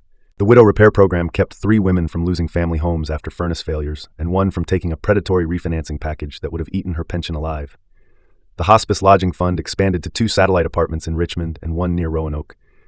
Every letter of thanks went into a box marked useful proof. Not because I needed praise. Because gratitude from people who have been cornered by life sounds very different from gratitude performed at galas. It has edges, breath in it, often terrible handwriting, sometimes coffee stains, always reality. One letter from a welder's mother in Covington said, "You don't know us, but your wife just bought my son his work life back." I stood in the office doorway reading that one and understood something I wish more wealthy people learned before they build legacy projects. Money feels cleanest when it moves toward competence, not spectacle. Competence. A roof, a scholarship, a brake line fixed before winter, a room near a hospital, a welding torch in the hands of a young man who can already use it better than fear can. Nathan saw some of this indirectly through Lucy. She talked about Blackwood constantly. The fox path, the bottling line, the old maps, Mara's impossible biscuits, my bad jokes, the scholarship kids who came through every spring, The woman from Roanoke who cried in the dining hall because the hospice apartment meant she could stay near her mother without selling her car. Once, during a summer dinner where Nathan actually managed to behave like a guest instead of a litigant, Lucy said in front of all of us, "Blackwood does more with one old spring than most people do with 10 big ideas." Nathan looked at me after she said it. Not jealous this time. Something harder to name. Maybe comprehension arriving late. Maybe grief with no strategy left inside it. He helped more with Lucy after Adrian's move became permanent. School pickups, soccer tournaments, regular weekends. Nothing saintly, nothing cinematic, just practical fatherhood done without bells, without leverage, without using anyone else as collateral. That mattered, especially to Lucy, who had no interest in elegant adult remorse if it did not lead to actual changed calendars. Around that same time, Nathan wrote me a real letter. Not email. Paper. He said he had begun seeing a therapist in Providence because one of the criminal advisors told him cooperation can keep a man out of prison, but not out of himself. He said the therapist asked him when he first started treating love as a structure that should pay him back. He said he hated the question because he could not answer it with one story. He said he was beginning to understand that envy is just grief that thinks it deserves compensation. That line was too good to be entirely his, probably the therapist's. Still, he wrote it down. That counted. I answered that letter, not warmly, not cruelly. I wrote, "Understanding motive is not the same as repairing consequence. But understanding motive is better than polishing it. Keep going." He replied 2 weeks later with only one sentence. "I am trying to become less fluent in justification." That one I taped under the office drawer for a year before finally throwing it away, not because it solved anything. Because it was the first sentence from him that sounded like a man dismantling something rather than building a defense around it. Blackwood kept changing seasons. That is what places do if you stay long enough. Spring lilac, summer orchard, autumn fire on the ridge, winter glass on the lower road, and chimney smoke bending under hard weather. I learned which rooms guests asked for when they were tired in marriage but not finished. Room 12. Always room 12. I learned that writers require more coffee than logic should allow. I learned that mountain silence is not one thing. There is dawn silence, storm silence, snow silence, and the particular silence after a guest tells you, usually near checkout, that staying at Blackwood reminded them of a person they thought they had already finished grieving. That happened more than you might guess. One woman from Asheville sat on the veranda with me the morning she left and said, "This place doesn't distract grief. It gives it a chair." I wrote that one down too. Lucy grew, the way children do while adults are busy narrating damage. 10, 11, 12, then 14 all at once, it seemed. Her photographs improved. She had an eye for weather and old wood and people who did not know they were being honest. She took a series of the white lilac one May and entered them in a school exhibit under the title, "Things That Lived Where They Weren't Expected To." She won, obviously. Mercer women did not enter contests to become decorative. At 15, she asked if she could work the summer at Blackwood. Front desk 3 days a week, photography for the foundation events, a little bottling line experience because she said, "If this family is going to keep being dramatic about water, I should at least understand the machinery." Mara nearly choked laughing when she said that. We hired her properly, timesheets, modest wage. No special treatment beyond the occasional grandparent tendency to slide an extra biscuit her way in the kitchen. Nathan objected once, mildly, said he wanted her city summers too. Lucy told him cities repeat themselves while mountains reveal. He had no adequate answer. By the 5th year, Blackwood had become not just a successful inn and spring brand, but an ecosystem around usefulness. Vendors in the county relied on us. Seasonal staff came back because we paid correctly and did not treat exhaustion like a professionalism problem. The scholarship kids came back for internships. The hospice apartments had waiting lists managed with more humanity than most hospitals manage parking. One former recipient from the first trade scholarship returned as a contractor and rebuilt the north barn roof with a crew he now ran himself. He stood in the yard after the final day, looked up at the rafters, and said, "Funny thing about help, if it comes at the right time, it doesn't feel like charity later, it feels like structure." That sentence stayed with me. Structure. Nathan used the word for control. The foundation used it for mercy. Same noun, different morality. Language is like land that way. What matters is who holds the deed. Sometimes guests asked about the family history, not the scandal, the older history. Who built the place? Why the spring mattered. What the orchard once was. I told that story gladly. Sometimes they asked whether I had children. Then I answered more carefully. One son, one granddaughter, a family with weather in it. That is as much as strangers deserve. And sometimes, very rarely, people asked whether all this had always been the plan. The inn, the spring, the foundation, the grants, the restored rooms, the porch. No, I told them. The plan was smaller, then grief removed some illusions, and the mountain insisted on scale. That answer usually satisfied them. It satisfied me too, because it was true. 7 years after Lillian. 7 years after Lillian died, I turned 77. Lucy was in college by then, studying documentary photography and environmental policy because she had inherited the family disease of wanting both beauty and leverage. Nathan was grayer at the temples and less sharp in the mouth. Blackwood had 21 rooms open year-round. The spring line had expanded carefully, but not greedily. The foundation gave away more each year than I once thought any family should control without turning soft in the brain from power. Mara still acted like every success was temporary, until proven through 2 winners and 1 plumbing failure. I liked her more for that with each passing year. On the anniversary of Lillian's death, I woke before dawn and carried a chair down to the spring house. Not because I am spiritual in the easy decorative sense, because some places deserve witness if they changed your life enough. It was February, cold enough to make metal sting, the path lamps still on, the mountain blue and not yet fully visible. Inside the spring house, the water moved exactly as it had. The day I first understood my son had tried to turn my grief into a transfer event. I sat there with a thermos of coffee and Lillian's original first letter in my pocket. At some point, I realized I was smiling, not because death had become easier, because life had become fuller than the trap people built around that death. That may be the best revenge I know. Not humiliation, not public ruin, not even justice, though justice matters. Fullness, useful fullness, rooms occupied honestly, work that matters, children who know the truth without being asked to perform it, land used well, money turned outward, a white lilac blooming where a greenhouse once held winter, the spring doing what it always did under the stone, now finally in the service of something larger than appetite. Around 9, Lucy called from North Carolina. She was on assignment in the Outer Banks and said the light off the water was making everyone else in her program too sentimental to frame correctly. Then she got quiet and asked if I had gone down to the spring. Yes. Did you bring the letter? Yes. Read it again? Of course. She laughed softly. I still think Nana knew exactly what she was doing, leaving it to you and not Dad. She knew too much in general. That's because you kept underknowing to balance the marriage. I laughed hard enough at that to spill coffee on my glove. Children grow up and start sounding like the dead in flashes. It's unnerving, comforting too. After we hung up, I walked back toward the inn. The south wall lilac was bare in winter, of course, but I knew exactly where the first buds would start showing in a few weeks. The veranda boards were dry from last summer's work. The kitchen windows glowed. Inside, staff were starting breakfast for a full house. Skiers, a couple celebrating 40 years, a widow from Maryland who came every February because she said Blackwood made anniversaries feel survivable without being overmanaged. There it was again, that family word turned inside out and made gentle. Nathan came up that weekend for dinner. His choice, not mine. We ate in the blue room with just Mara, Lucy home for 2 days, myself and him. No speeches. No artificial healing. Mara made roast chicken and a winter apple tart from the late orchard stores. After dessert, Lucy left to photograph sleet on the porch rail because art students believe every weather pattern is personal. Mara went to bully the dishwasher into competence. Nathan and I cleared plates in a quiet kitchen. At the sink, he said, without looking at me, I used to think if I just had enough money, enough leverage, enough of the family center, the restless part would stop. I rinsed a plate, handed it over. He dried. Did it? No. Then what did? He considered that. Losing the right things, keeping Lucy, watching you build with what I tried to sell, hearing my own language read back in court, probably all of it. I nodded. Water running, plate to towel, old rhythm, father and son in a kitchen, not the same as forgiveness, still real. Then he said, I still hate what I did to the greenhouse. That startled me. Not because he remembered, because he chose that detail. The greenhouse was where she still seemed happiest when she was sick, he said, and I had it torn down because I wanted sightlines. Sightlines. Such a stupid developer phrase. Such a revealing one. I shut the faucet off. Yes, I know. We stood there in the quiet kitchen with dishwater cooling in the sink. Then I did something I hadn't expected to do that year.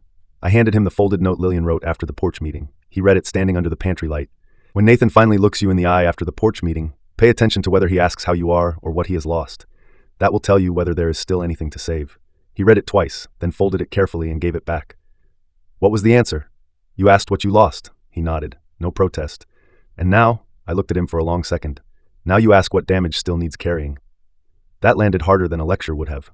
He put the towel down, hands flat on the counter, then said, I can carry more. Maybe he can. Maybe he can't. People do not become safe because one sentence sounds better than the last 10 years. But I believed he meant it. And sometimes belief is not absolution. It is simply the willingness to stop freezing a person permanently at their worst if their actions actually begin to argue for something else. After he went upstairs, I sat alone in the office for a while. The foundation ledger was open on the desk, 2 roof grants pending, 1 hospice travel approval, scholarship review next month, the old brass key in the drawer, Lillian's first letter beside it, Lucy's latest photo contact sheet pinned to the corkboard, the white lilac in summer full bloom on one frame, the spring house at dawn on another, a candid shot of Mara glaring at a florist who had proposed softening the dining hall for an event. That one stays forever. I thought about all the shapes this story might have taken. A private sale, a courtesy suite, a quiet relocation, a son in control, an old inn turned into branded retreat housing by men who say optimize instead of love, a widower performing gratitude while slowly disappearing from his own authority. That version almost happened. Instead, the story broke another way. A wife dying and still planning, a lawyer listening properly, a caretaker who preferred useful rudeness to useless comfort, a granddaughter who kept asking clean questions, a spring under stone, a lilac that lived, An old man who learned, later than he should have, that good hearts need legal teeth when appetite moves into the family. When I finally went upstairs, the hall smelled faintly of cedar and snow. I passed the guest room Lucy used, the blue room where Nathan slept when he came now, and the old master room where Lillian's boots still sat in the closet because some objects no longer needed to justify staying. I lay awake a while listening to the inn breathe around me, not haunted, held. And before I slept, I thought something I think more often these days. Blackwood was never the prize, not the inn, not the spring, not the money. The prize was what became possible once the wrong people failed to get it. 10 years of Blackwood. By the 10th year, people around the county stopped referring to Blackwood as that old inn on the ridge and started calling it simply the mountain. That is how you know a place has taken root again, when it stops being described by decay and starts being described by function. The mountain book's solid every October now. The spring line expanded into 2 reserve labels and one still batch that chefs in Atlanta insist tastes textured, which is not a word I would have chosen for water. But David Wren says successful people say stranger things about more disappointing products. The Foundation Board has become a serious annual argument in 3 counties because whenever money starts moving toward competence, every local ego wants to describe itself as essential. Mara says that is healthy. I say it is exhausting. We are both right. The office ledger from my first year sits on the shelf above the new accounting files. I keep it there on purpose, not to indulge nostalgia, to remember scale. Page 1 has my shaky note from the mountain tax notice. Page 4 has the sentence about not losing a son, but losing permission to misunderstand him. Page 9 has Lucy's line about mountains being better because you can tell where the edges are. Every so often when a donor asks whether Blackwood ever plans to leverage the emotional story more aggressively, I take the ledger down, read a few early pages, and remember exactly how much of the place was built against that kind of thinking. The Foundation's annual scholarship ceremony now uses the upper hall because the old dining room cannot hold everyone. Some years we award 50 grants, some years 70. Trade scholarships, nursing, forestry, water management, hospitality apprenticeships, medical support, widow repair funds, emergency roof stabilization, and the one program Lucy designed herself after college, the Visual Memory Fellowship, for young photographers documenting rural communities before developers start describing them as potential. She is 21 now, still impossible in the best ways, still carrying a camera everywhere like a priest carries a book. Sometimes she disappears before dawn to shoot fog over the lower meadow and comes back for breakfast looking half frozen and completely pleased with herself. She says Blackwood taught her that beauty and extraction often arrive in the same trucks, and it's your job to know which one you are looking at. That sentence was absolutely hers. The judgment underneath it belonged to all of us.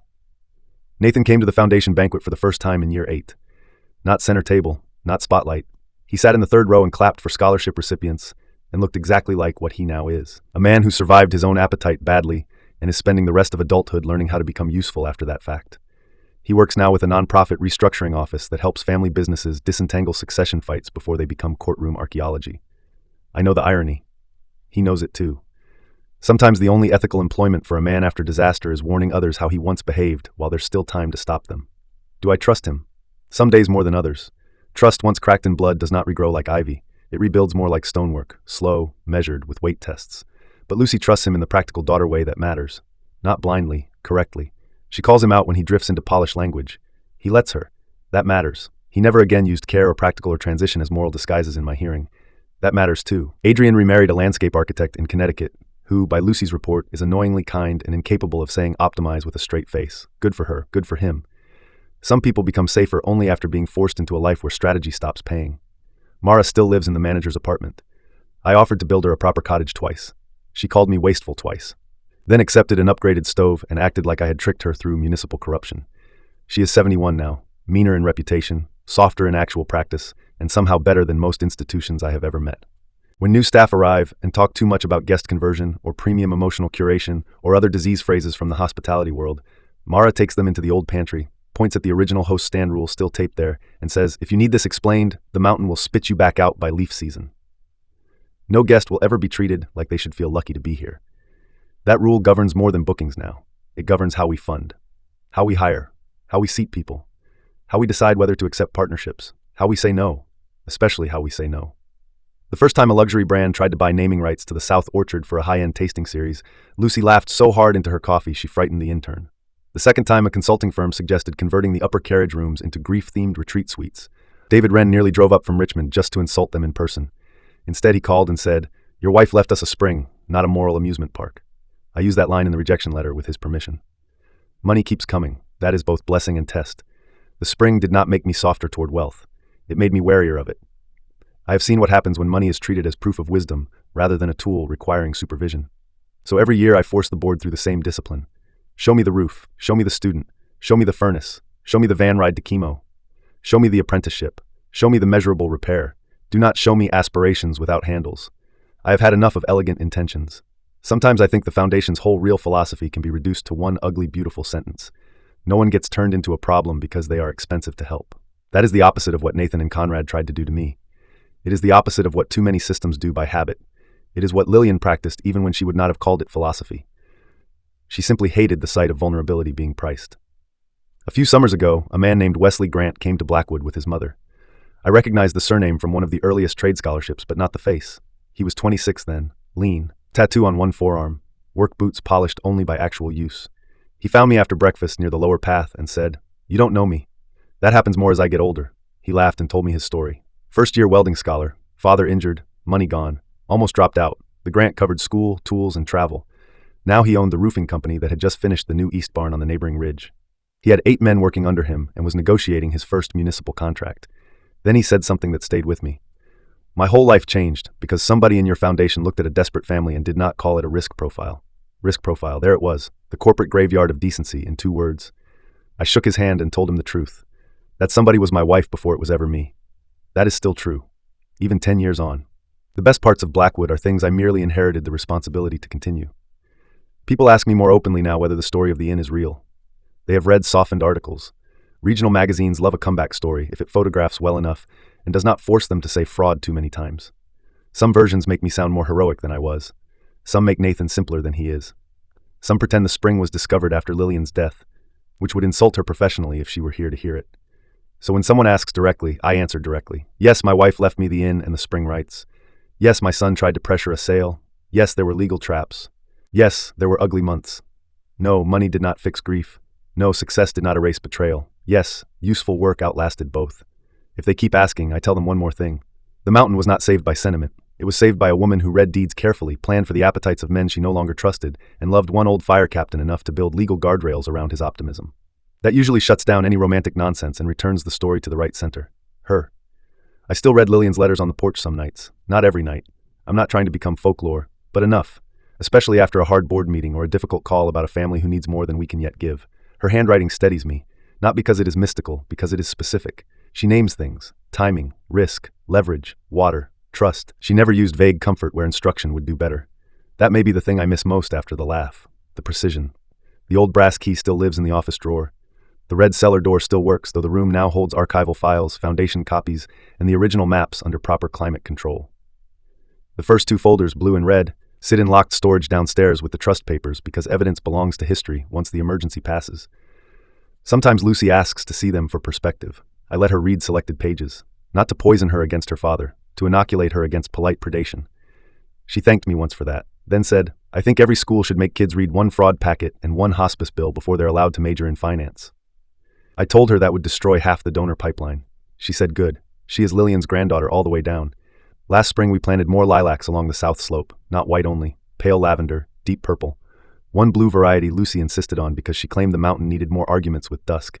The original white bush still dominates the wall though, thick trunk now. A thing no one would guess once lived in a black tub on the floor of a guest room while contractors tore down a dead woman's greenhouse. That bush has become, without my permission, a kind of county symbol.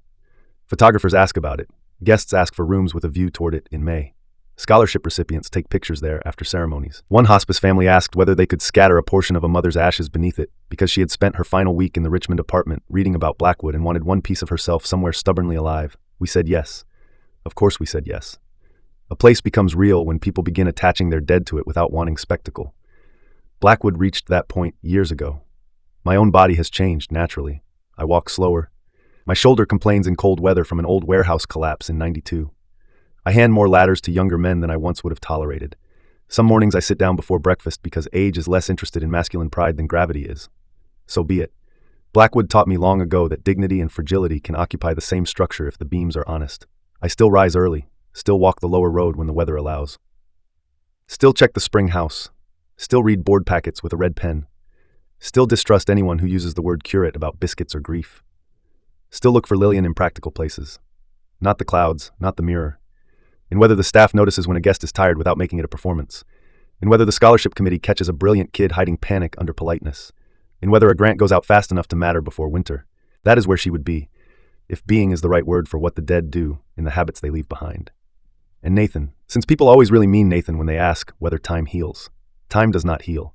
It tests whether action can keep pace with memory. Nathan has kept pace better than I expected and worse than he wishes. He volunteers through the foundation sometimes now, but never in ways that put him near public gratitude. Spreadsheet work, compliance review, quiet donor due diligence, boring useful things that keep vanity from sneaking back into the room. The first year he offered, Mara said, "Fine, but one polished sentence and I feed you to the septic permits." He laughed, then stopped laughing when she didn't. At Christmas 2 years ago, after Lucy had gone upstairs and Mara had left with enough pie to scandalize a church social, Nathan stood by the office door and said, "I don't expect you to say the word forgiven." Good. I just want you to know, I'm no longer building a life that depends on anybody being smaller than me. I looked at him for a long time, then said, "Keep proving it." That is still where we are. Not absolution, practice. Maybe that is all any family ever really has once the easy myths burn off. When I imagine the version of my life that almost happened, it comes back in flashes. The courtesy suite, the forced sale, the managed widower, the papers signed under concern, the mountain renamed, the spring packaged without history.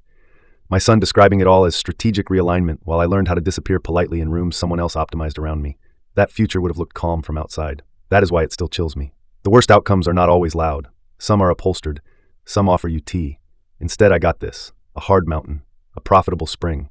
An inn with honest stairs. A foundation that keeps roofs on and futures moving. A granddaughter with a camera and a dangerous eye for euphemism.